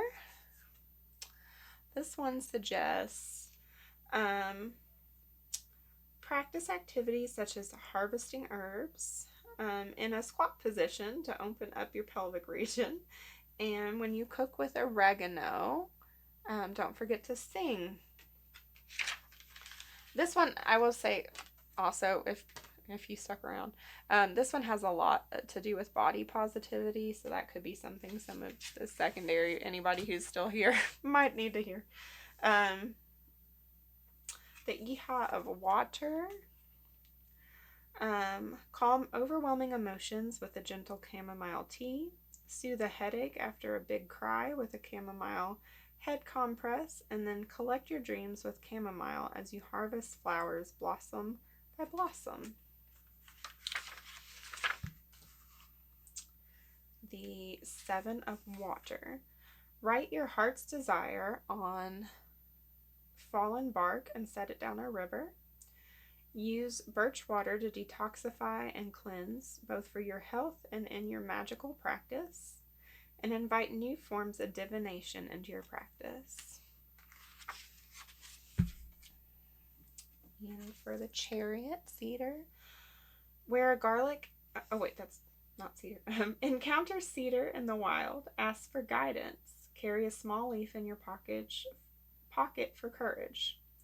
Practice discipline and flexibility. Learn to harvest cedar honorably with ceremony and intention. And then journey into the spiritual realms with a cedar stem or cedar smudge. And last but not least, we're going to do the Isis ritual for this card. Okay. All right. This is an advanced healing practice. You are guided to complete the full practice if you're experienced in meditation and are able to remain grounded in your body even when in connection with higher energies. If you are unsure, start with the incantation below,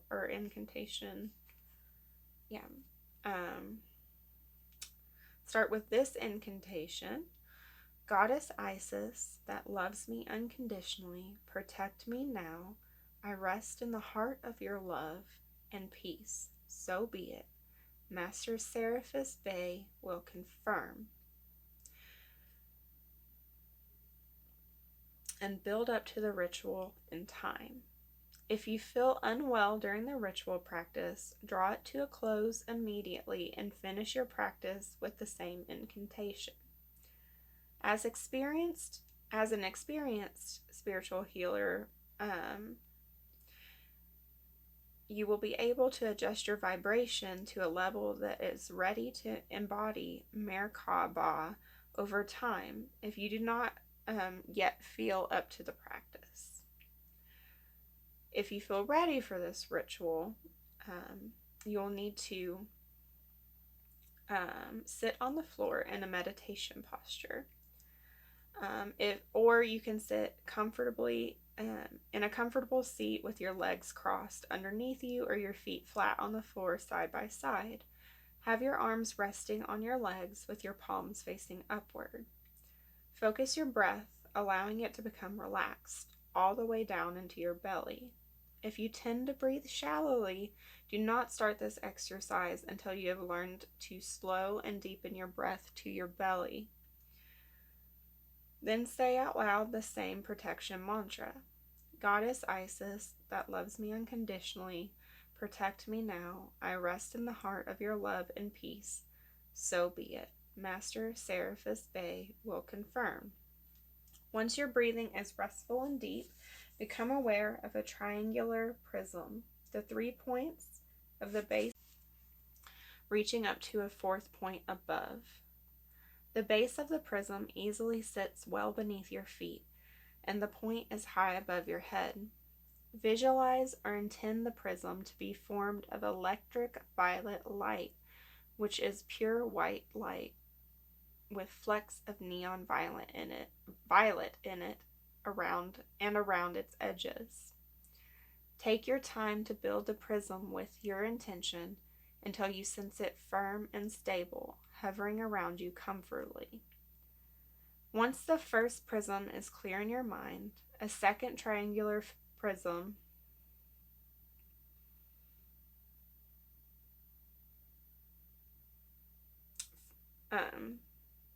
forms. It starts above your head as a triangular base, 3 points forming the triangular shape, and a 4th point of light deep beneath you forms the apex of the second prism. All 3 sides reaching down and converging at that point. The points of the second triangular prism are formed with electric violet light, joining each other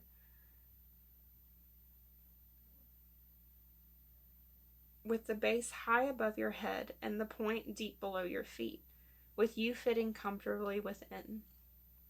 The 2 prisms intersect, forming a star prism all around you. With the base of the first prism under your feet and its apex point high in the heavens above your head, and the base of the second prism at the top of your head and its apex point deep in the earth. And they form a star prism with 8 points in total, with you comfortably resting in the center. Take your time and really sense these. It'll look like this shaped around you. Take your time and really sense these prisms of light around you, feeling the beauty of the vibrant electric violet light flooding the points, sides, and base of the prisms as they form the star prism together. Stay with your breathing and allow the first prism, with the one with the base beneath you and the point above, to begin rotating naturally. It will move clockwise from left to right. Just let it spin. You don't have to force it. It will happen naturally. Soon after you feel comfortable with this, allow the second prism, the one with the base above you and the point below you, to rotate naturally in the opposite direction, or anti-clockwise, from right to left. You can allow this to happen naturally.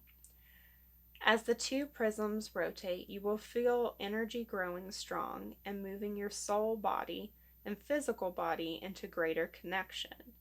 You may literally feel as if you're rising up off the chair. Stay calm and keep breathing. Keep your thoughts clear and in your heart. If at any time you feel yourself lifting away from this reality and into a reality that you do not wish to visit, simply repeat the protection mantra in a short form. Isis and Seraphis Bay, into my heart without delay. Stay connected to your breath and allow yourself to experience the Merkaba for short periods of time until you become used to its intensity. When you are ready, just open your eyes. Really take your time to ground and come back to awareness in your belly, awareness in the breath. So this is a really, really advanced ritual, and I would only recommend it if you feel very called or comfortable, and do take your time with it. Obviously, it's a complicated one, but essentially you picture this prism around you, with you inside of this star shape, and then this top part spins clockwise, and this bottom part spins counterclockwise around you, and it's meant to allow you to transfer your energies outward of you without using as much of your resources. So anyways, that's what I have for you, pile 4. I hope you enjoyed this reading. Thank you. Hello to everyone who chose pile number 5. We're on 5. This is going to be your reading. You chose the Black Cat.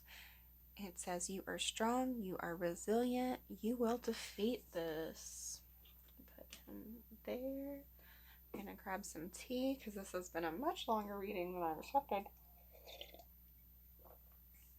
Okay. So I've got your oracle. We're going to set those aside. We're going to ask your tarot first, just for some additional guidance. Okay. For pile number... Okay, for pile number 5, please. What might they need to meditate on? What might not be at the front of their mind that they need to know about? Strength. What they might not be aware of that they need to be thinking about. Queen of Swords. For pile number 5, universe, what would you like to bring to their attention? The Star. Okay. Why is strength here? Why is strength in this reading, please? The 8 of Pentacles. Why is the Queen of Swords in this reading? The Empress and the High Priestess. And why is the Star in this reading, please? The 3 of Swords. Your back of deck energy is the Ace of Cups. Okay. Okay. Okay, pile 5. You guys are working hard to rebuild something. Or you're avoiding rebuilding something alternatively. Something needs to be rebuilt in your life, and it's going to take some strength and some work. Because there was something that hurt, something that deeply hurt you that needs to be healed. For you to death's underneath here, and the Devil, oh my goodness, for you all to restart like your emotional center. Something set you all off kilter. It could have been anything, but might have been probably a bad relationship, probably, but it could have been anything that caused you to just devalue yourself. And it was pretty toxic and got at roots. Toxic, I throw toxic out a lot, but it got its roots in pretty deep. It was pretty hard for you to pull away from it. But you are in a process of kind of trying to let go and change this, or at least spirit's allowing you this time to do it, to heal it. Um, but it is going to take work and energy for you to do that, because like you're in this space of being in your head about whether or not you're good enough or if it was your fault. Because it's like you're suppressing your natural radiance and abundance right now, internally, deep down, because you're too much in your head and not enough in your divine energy where you should be. Yeah, so that's what I have for your tarot. But let's look at the oracle cards that we have for you here.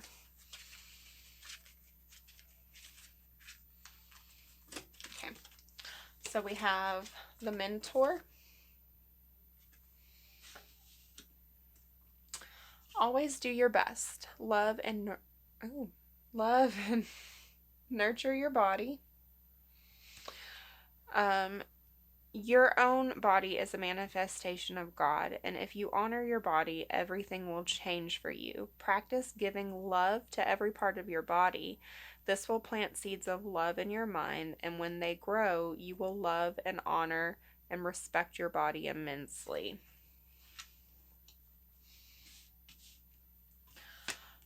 Communication is key. New moon in Gemini. Cozy home. Family.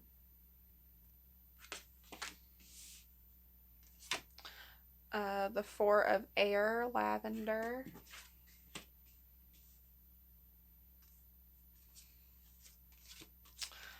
She who forgives, elixir, remorse, guilt, and forgiveness. And she who radiates, Geneva, knowing, ambition, and confidence. And we have number 19, the balancing act. We have Vata, the airy doja. Truth. We have Uranus.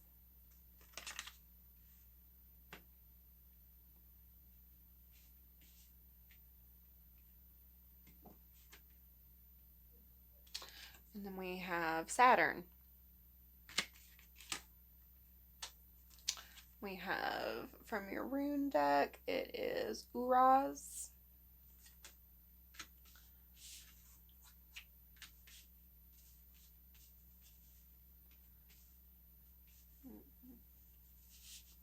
Put this underneath. So we can cover that. Okay, and then for your divine feminine energy, we have Parvati, spirit. For the divine masculine, we have Jisu, support. And then we have number 34, shaman of skulls. And from Isis's deck, we have life restored, priestess of the phoenix. You see that there? Yeah, we can see. Okay. Okay, so Spirit is trying to bring a message through for you right now, but it's a hard one. It is a hard one because there's been something that has made you feel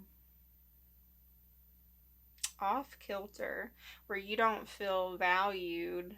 You need this energy of this life restored, like, because something in you is, and in even the shaman of skulls, it's like something needs to be brought back to life in you. There's some area in you that has been just kind of almost taken down to the point of you almost feel like it's not recoverable, but it is. That's what these cards are here for, because with the shaman of skulls, it's like the shaman realizes, this is kind of like the death card. It's like the shaman realizes that in order for something new to grow, something beautiful to come in, something has to die, die off or change. We have to let go of something, some energy, in order for our new beautiful thing to come in. But it's not easy, and humans, I say that like I'm not one, but people, we have a hard time with that. Our brains don't like the idea of letting go of things. It's very traumatic for us in a sense. We just, because it feels like failure, but it's not, you know. These things that are brought into our lives for us to go through these more challenging things, they're brought in to raise our spiritual awareness, our emotional awareness, our levels of like healing and resolve. There, nothing that we go through is purposeless, and that sounds bad sometimes because we think about some of these really really bad things that people can go through, and there's no reason people should need to go through those things. That's not what I'm saying. But there is no reason they should allow those things to end them either, right? Just because they happen. And then with Life Restored, Priestess of the Phoenix, this is about like how you are able, like, there is an ability here for you to rebirth, to re-rise from a situation. This card like references the Nile, like how the Nile would devastate like the area, but it was to bring life and abundance back to all of the grounds, the area around. I feel like there's an important message that you need to deliver to somebody, and it's important for you to take time to think on it, and it may be a family member, someone close to you, and also someone you need to forgive, maybe even yourself. With this card, this lavender card coming out, it's about allowing yourself to create a self-care routine, a stable self-care routine that you can stick to and invest in, and also cozy home in balance, cozy home, balancing act, family, forgiveness, truth. I feel like you need to bring in, spend time thinking about and meditating on how to bring balance into your home life, your security, with not just like friends, and like not just like a romantic partner or love, but like friends and family. Like it's like you need to reset up boundaries, and like spending time like internally in meditation on that will help you like get into this more confident and truthful energy, so that you can present that out to the world. Because like it's like you yourself need to think about, you have this conflicting energy that you need to like take the time to address. Because with Saturn and Uranus, they're really kind of different, because Saturn is like structure and limits and caution and things, and Uranus is like doing everything kind of rebellious and different. And it's like this Uranus energy is going to come in if you don't take the time to like kind of be like, okay, maybe I can't do this the structured way I want to. If you don't take the time to like address this Uranus energy that's coming out for you, it will come in a really unpleasant way. Like Uranus energy can be great and beautiful, but if you don't deal with it, it can come in a way that you're not ready for, and it is not fun. But you have like this like the Vata card, the Aridosha is like this momentum stuff. So I feel like for you, working with the air element would be really really helpful at this time. Breath work might be something for you, and I would note that like your feminine and masculine energy seem to be really in alignment, with spirit is like it's like your feminine side really wants to embrace like your kind of your healing journey, and your masculine side with Jisoo, he's actually a what is the word? Let me. I don't want to mess it up. Anybody's history. He's a Badhistva, so he's not actually a like. I don't think he's like a um. He's more like he's a Buddhist god, I think, a Japanese Buddhist god who helps. Um, he chooses not to go to heaven until all beings have attained or have attained enlightenment. Um, so it's like your masculine side is really trying to assist your feminine side in the healing process here. So that is a really nice energy to come out. But yeah, so for you, it's like learning how to re-love yourself a little bit with this card about your body and stuff. And that might not just be physically your body, it could extend to all of the ways you think about yourself. Learning how to love yourself, working on self-care, working on being more truthful in your communications with others, working on this like restrictive energy versus this energy of freedom, and also where you need to bring in restoration in your life where you're afraid that you can't have it. Those are the things that I think you all should be focusing your meditations on in this pile. So for you all, we're going to have some meditation cards and sacred self-care that we're going to go over. And then some of these cards have rituals attached to them, which I'll do after those if you're interested in that. So for your self-compassion deck, you all got 3. You were only supposed to get 1. But the first one that came out was a child in need. If a child told you they were a failure because of some small mistake, how might you respond? Can you try the same words and tone for yourself? Yeah, that goes in line with this, like, being kind, this self-care, and this body, like, card. And then the sweet spot. What is an act of self-compassion and self-care that you can take today that is neither self-denial nor self-indulgence? And then thankless job. Maybe no one else will show their appreciation, but you still can. Take just a moment and write yourself a note of gratitude for something you did today. So yeah, those are all cards about like being more kind to yourself, more appreciative of who you are. Your soul question is, from whom can I release my judgment right now? Judgment closes our heart to truth and separates us from love. It binds us to our fear and holds us in shame. On whom are we placing judgment right now? Is it someone in your life? Is it yourself? Release the shackles, drop the expectations, and be grateful for what is. Look at the person you're judging as if you are looking at a small child. See them learning and growing, falling down and making mistakes. See their desire to be loved and accepted. Add even more grace to open your heart to this truth. When I lift the judgment from myself and others, I uncover my own truth. I am loved, I am whole, I am limitless, and so are they. Yeah, so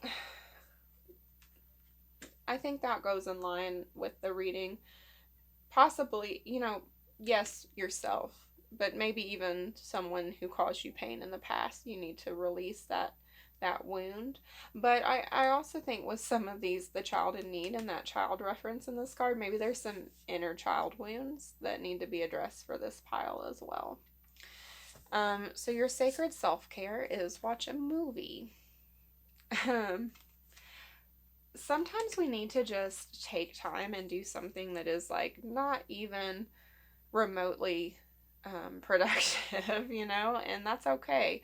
And this might even, watch something lighthearted, a kid's movie, or even, if you have movies of your childhood, like home movies, watch those, like recapture what was so joyful about, your child or your family. Watch family movies.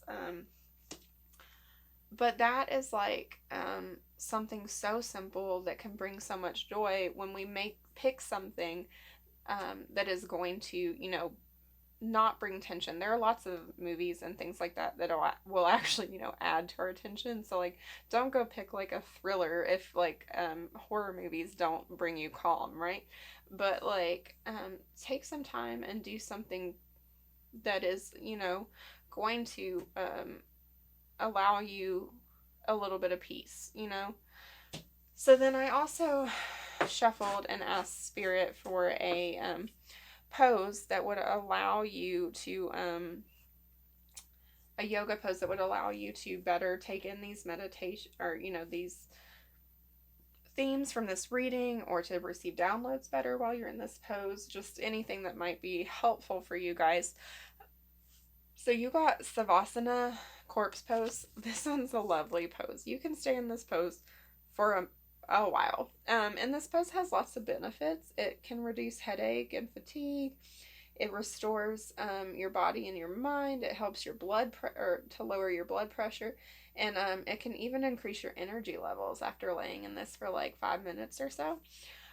So yeah, that's something that you might want to incorporate while you do. Like, I would really recommend the loving kindness meditation for this pile. It's super simple.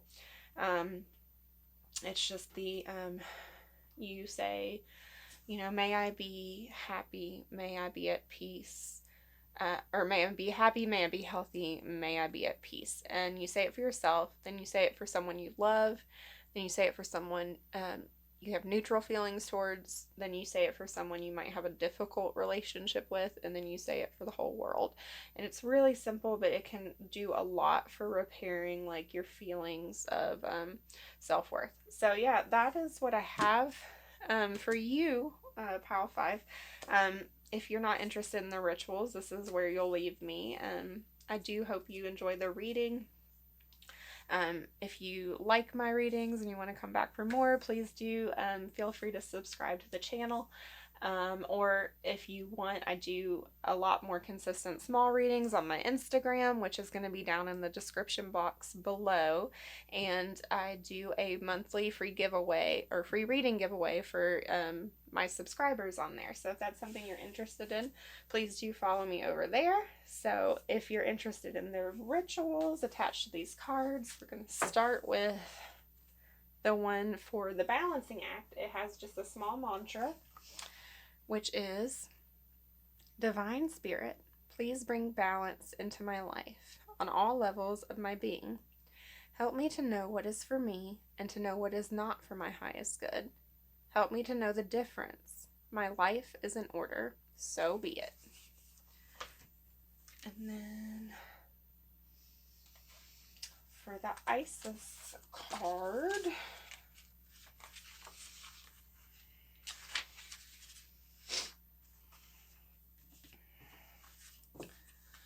alright, for this one, you will need 4 small candles, tea lights are fine, to perform this ritual.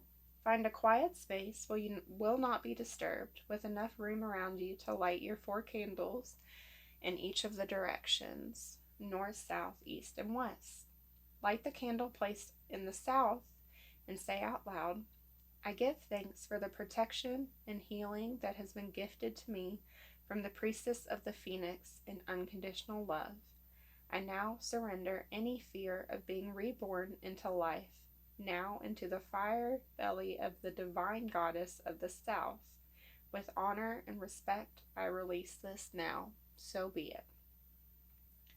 Breathe in deeply and breathe out fully, exhaling with intention to release any old fear, negativity, toxicity, or death-like energies or attachments that have drained you or kept you locked in old trauma. Perceive Isis as the priestess of the Phoenix, her belly flaming with vast fire, consuming and burning away your respectful offering to her now. Light the candle placed in the west and say out loud, I now call upon the cleansing waters of the divine river goddess of the Nile, the healing priestess of the west. Help me release death and be born into life once more. So be it. Inhale and exhale deeply, perceiving the healing waters wash over you.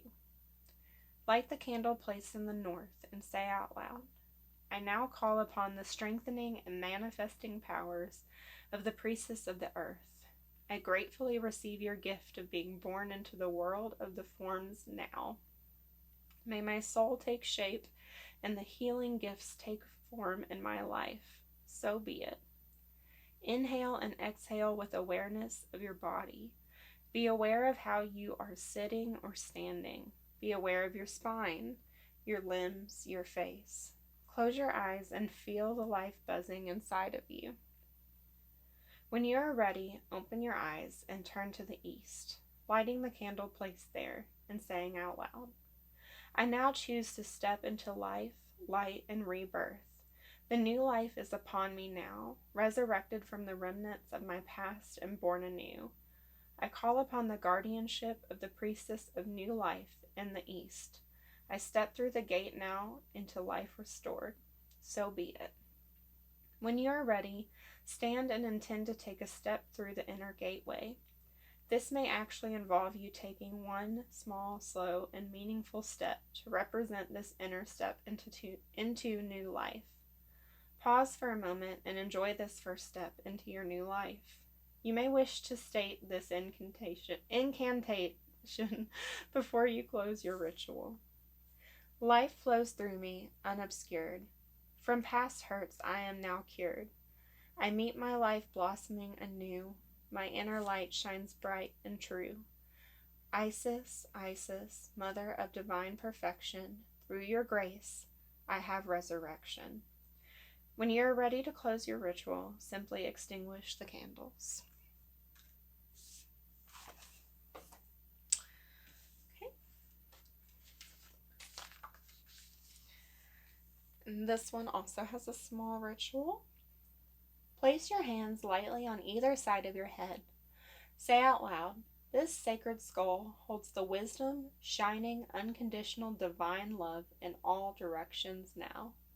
Use your fingertips to gently massage your head all over, including under your jaw and behind your ears, allowing your head to feel relaxed. And last but not least, this has some small suggestive actions. Make a lavender wand and use it to create boundaries from unwanted energies. Keep lavender oil with you for instant calm. Make a palm tent and slowly breathe in and out. Carry a lavender sachet in your pocket as the grandmothers did and inhale the scent all day long. So that's what I have for you, Pile 5. Thank you for joining me today. Pile 6. Alright, so you all were drawn to the deer. You will survive this. Stick him there. Already have your oracles done, but we are going to get a little more info from the tarot cards before we get into that. So,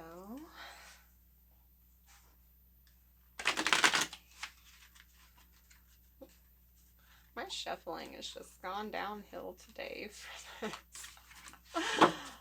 This is a much longer video, even with the pre-shuffling of the oracle cards, but can't rush spirit, can ya? Okay, for pile 6, what might they need to meditate on, or what might they not be aware of that you would like them to know? What messages? Okay. 2 of Swords. For pile 6, please. Spirit, pile 6. The Queen of Wands. For pile 6, please, Spirit. What do you need them to know? You need pile 6 to know, Spirit. You need pile 6 to know. The Knight of Cups and the Ace of Swords. Okay, why is the 2 of Swords in this reading? Okay, we've got strength. Why is the Queen of Wands in this reading? Pile 6. The 3 of Swords. Why are the Knight of Cups and Ace of Swords in this reading today, Spirit? Why are they out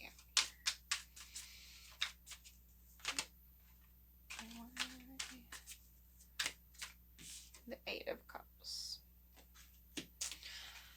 Your back of deck energy is the Three of Cups. Okay. Okay.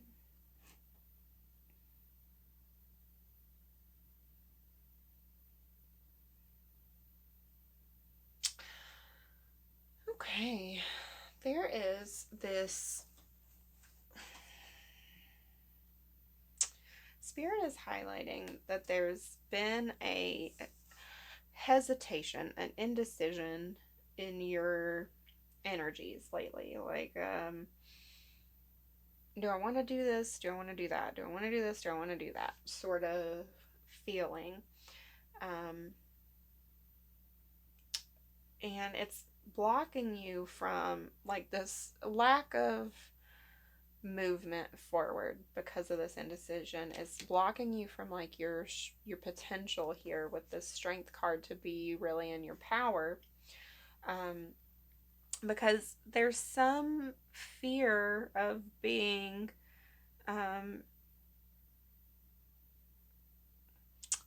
perceived as too much. Like, it's like you fear presenting as a passionate, appealing person. There's a fear of that if you go for it, you will be let down. Because it's like something won't... It's like the truth is you would rather not try and offer it out, because if you didn't get it... This sounds super vague. So, I'm not getting a lot of clarity on what's...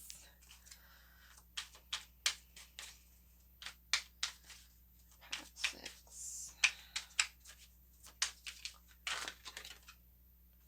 Eight of Cups again. Okay. Pile 6. What's going on here? Pile 6.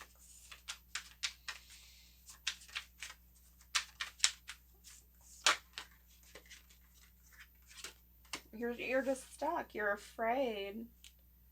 King of Cups, Temperance. It's like you're afraid that if you're gonna miss out on something. If you make a move, you're afraid that you're gonna leave something important behind. And that it's gonna block off some happiness for you, or some potential path forward that's gonna bring you fulfillment. It's like you're just so in your head about, do I do this, do I do that, that like you're stuck because you're too focused. And the Ten of Swords was right here in your mid deck.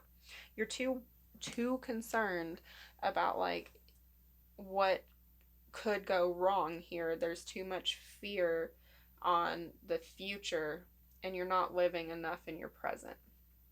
Because your present, it seems like the Spirit is asking you to focus more on your present energy, because you have a lot going on now, and it's like you're so afraid of stepping further into that because you don't want to lose it.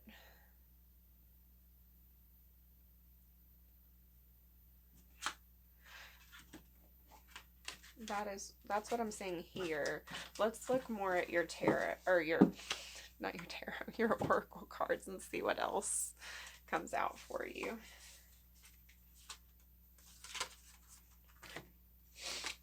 The Mountain.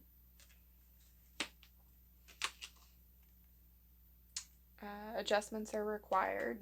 Third quarter moon. Be impeccable with your words. Speak with integrity. Say only what you mean. Avoid using the word to speak against yourself or gossip about others. Use the power of your word in the direction of truth and love. Unconditional love.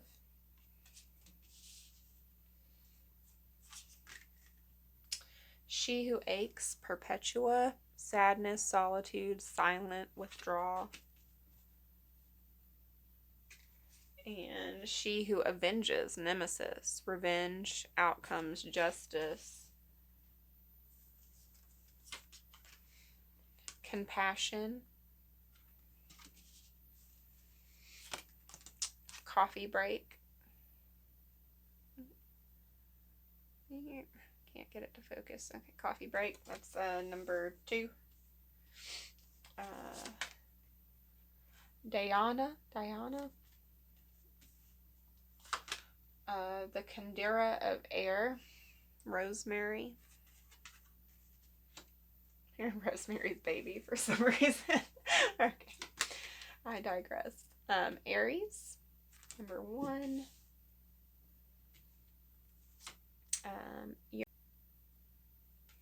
Uranus. This is Kanaz coming out from the runes for you.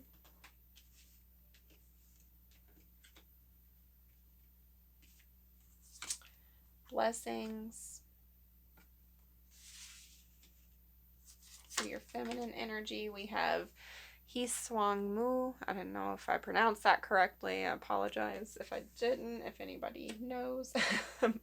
Renewal for your masculine energy. We have Apollo, Inquiry, and Thoth, Wisdom.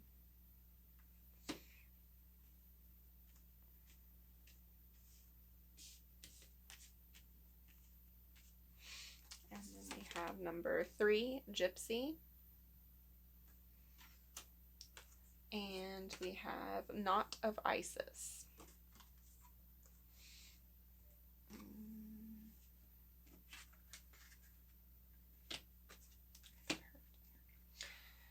Okay, so with some of these out, I'm thinking maybe with your tarot, you're like afraid of speaking your mind to somebody because you think it might cause more trouble than it's worth, or you might cause somebody to leave your life. Like I feel like there's an interpersonal conflict going on in your life somewhere. That is more what I'm picking up now that these oracle cards are out.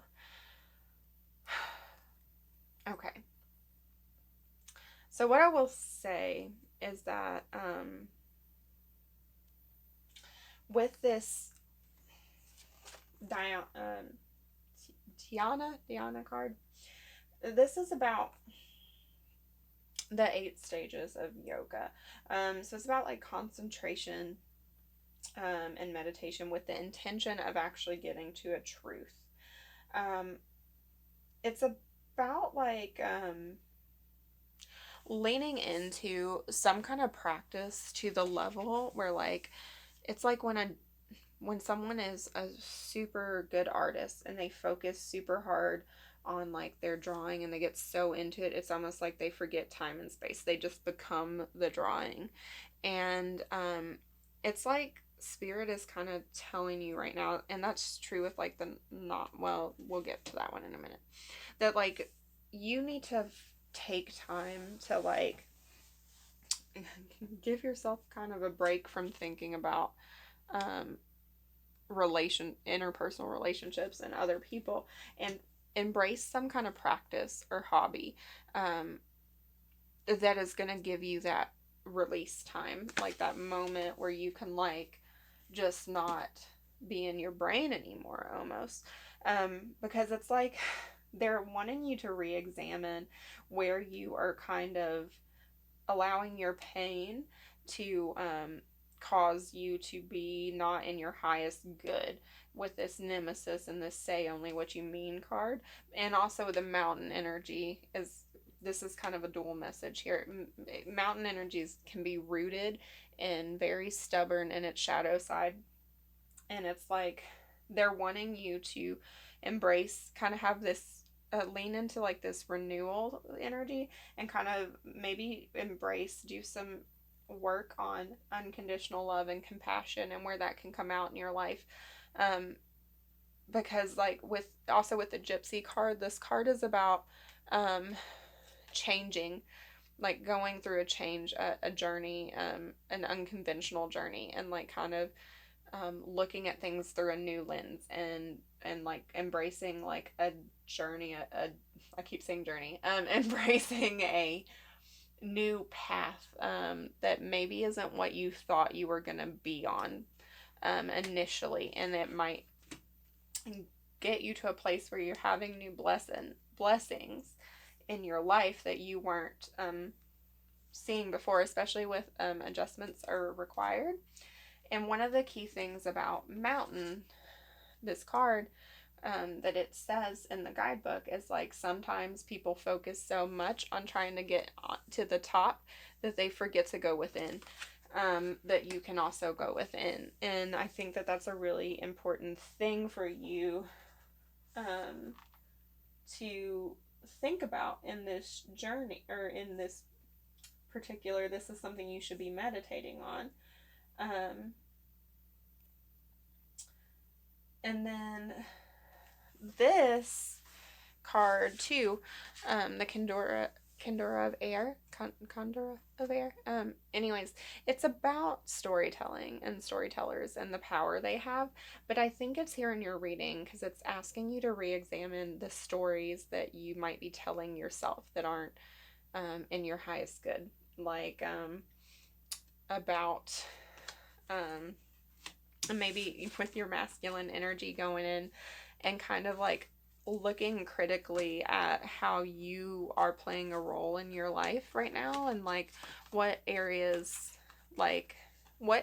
of your life are you actually orchestrating, are you rewriting in a way that aren't really actually honest, and are they actually helping you heal, or are they hurting you, or are they holding you back? And with Aries energy, we have to think about the ways in which we're being too impulsive in our life, too like fired up and getting like ahead of where our tongues are getting ahead of our like our better judgment, because Aries can kind of come with the fire in an argument, in a fight, and then a day later they're like, oh man, I might not have handled that the way I wanted to. And with Uranus here to temper it, it's like it's saying there is a better way to do this, a different way to do this that might serve you better. Lastly, I want to get into this Knot of Isis. This is a card about being called to like a higher spiritual ascension, especially with the divine feminine energy. Whether you're a man or a woman, this has for two meanings in regards to like what we've been talking about with interpersonal relationship. This is about embracing your receptive healing side. Not, and that's not saying let somebody walk all over you or just like be like, oh, it's fine if you're an asshole. Excuse my language. It's not that. It's just saying allow yourself to heal and don't allow someone else to retain that power of holding on to like negativity and things like that. Allow the healing to happen. That doesn't mean you have to allow them to retain control. And also embrace receptivity, as in let the other person make some of the moves sometimes. You don't have to always initiate every single conversation. And sometimes you get better rewards or better movement forward by remaining silent, The second thing is about, this is about how you can grow into higher levels of, like, let me get the guidebook, I want to say it the right way. This is about energy transition. So you are currently in a state where you're trying, you can elevate into a higher level of spiritual energy right now, and it's not necessarily easy. And when someone's in that energy, they can feel a little like off kilter and kind of ready to like pop off at times. So if you want to get a knot of Isis, that can help you feel stabilized during that transition. But yeah, that's what I'm seeing for you. Just kind of focusing on releasing negativity, reevaluating how you're looking at your life, embracing meditations on compassion and unconditional love. Potentially, the knot of Isis would be something you may want to look into. Even yoga as a practice could be something good for you. So now I have some meditations and self-care cards. We'll go over those. Some of these have actual rituals attached to them in their guidebooks. If you're interested in that, after we do these, I will go over that. So stick around, we can do that too. Anyways, so your self-compassion card is rest on your laurels. Think of a successful experience from your life. How do you and others deserve credit? So that is a good practice in general for building confidence and good feelings about yourself. But also, I think it's a secondary message to just remind you that you don't always have to be the one to go do it. Sometimes just rest. Just let it happen. Like, you don't have to be the one to initiate it every single time, right? Your soul question is, how can I be more kind to myself and offer more grace in this very moment? Growing our self-love is medicine to this world's broken heart. When you heal, we all heal. When you give yourself more grace, you're able to give the world grace. Look at yourself with a grace filter. You are meant to be in this moment of your life. Release the inner critic and fill in that hole with your soul's truth. That you are infinite and you are loved and you are already there. So with that one, it's really important, like, again, the kindness, the love, unconditional love, and the compassion. Giving that to yourself makes it so much easier to give it to someone else. And with this pile, I keep getting the message that there is someone who keeps testing you that you really need to extend that to. And maybe it's not someone specific. Maybe you're just in an energy where your anxiety is high and things like that. And that's like, okay, it's okay to be feeling that way. It's been a really difficult year. So, well, last year was a difficult year. This year is continuing the trend. But it's about like not taking the time to give yourself the love and breaks and rests that you need so that you don't feel this need to always react every time someone pushes on you, right? So we have number 33, make a vision board. And we have number 23, family. With these, so these are both really good ways. So with that tarot, we did initially have that message of like you wanting to move into something but being kind of afraid that it wouldn't work out. A vision board is a great way to like allow yourself to lean more into what good things can come out of like making a change. It's a really great practice. It sounds kind of silly when you think about it sometimes, but it actually has a lot of really good benefits that it can do for you. You know, visualizing is a really powerful form of manifestation. And then family, surrounding yourself with people, actual family or friends who feel like family is a wonderful way to restore like our good feelings in ourselves, you know, and help fill up that like cup that it's so easy to feel drained. So these are both great self-cares. I asked when I was shuffling the deck, my yoga deck, for just positions that would help you all meditate on themes from this reading or receive downloads better. You all actually got 2. So the first one is seated forward bend. You do not have to go all the way forward like that. The most important thing in this pose is to keep your back straight. So you don't want to hinge at your hips. Don't like hunch over when you go into this pose. So this one has some good benefits. It stimulates your liver and your kidneys. It can reduce fatigue and soothe your headaches.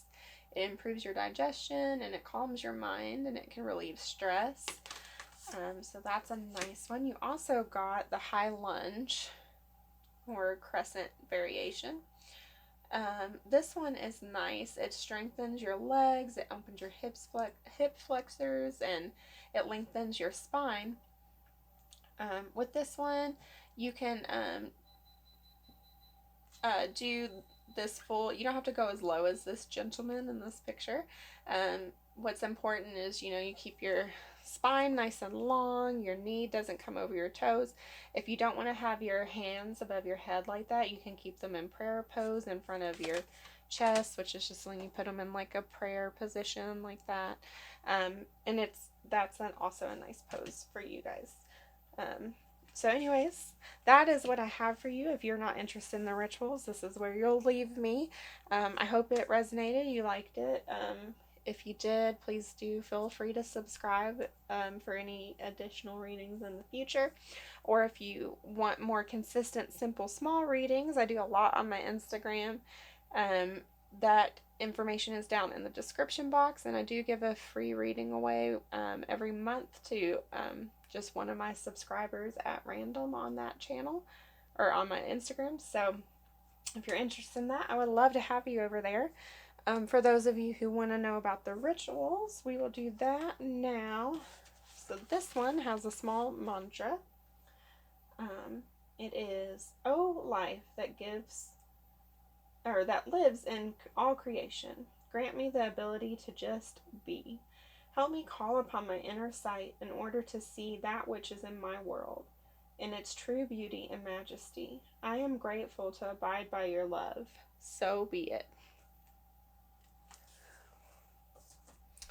And then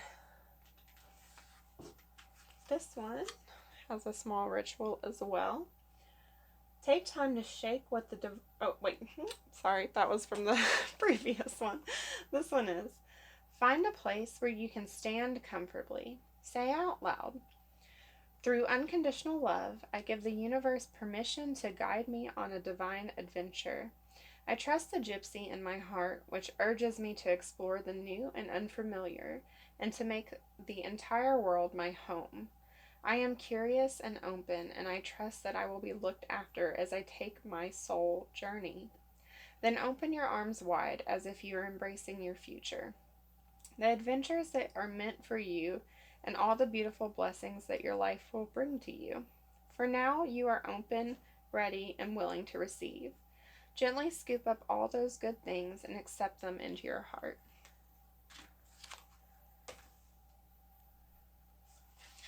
This one has some small practices attached. So it says, call a story circle. Make a rosemary crown to be worn by the storyteller. Enhance your memory. Add fresh rosemary to your cold water. Or inspire your writing. Begin your journal session with a rosemary palm inhalation. And then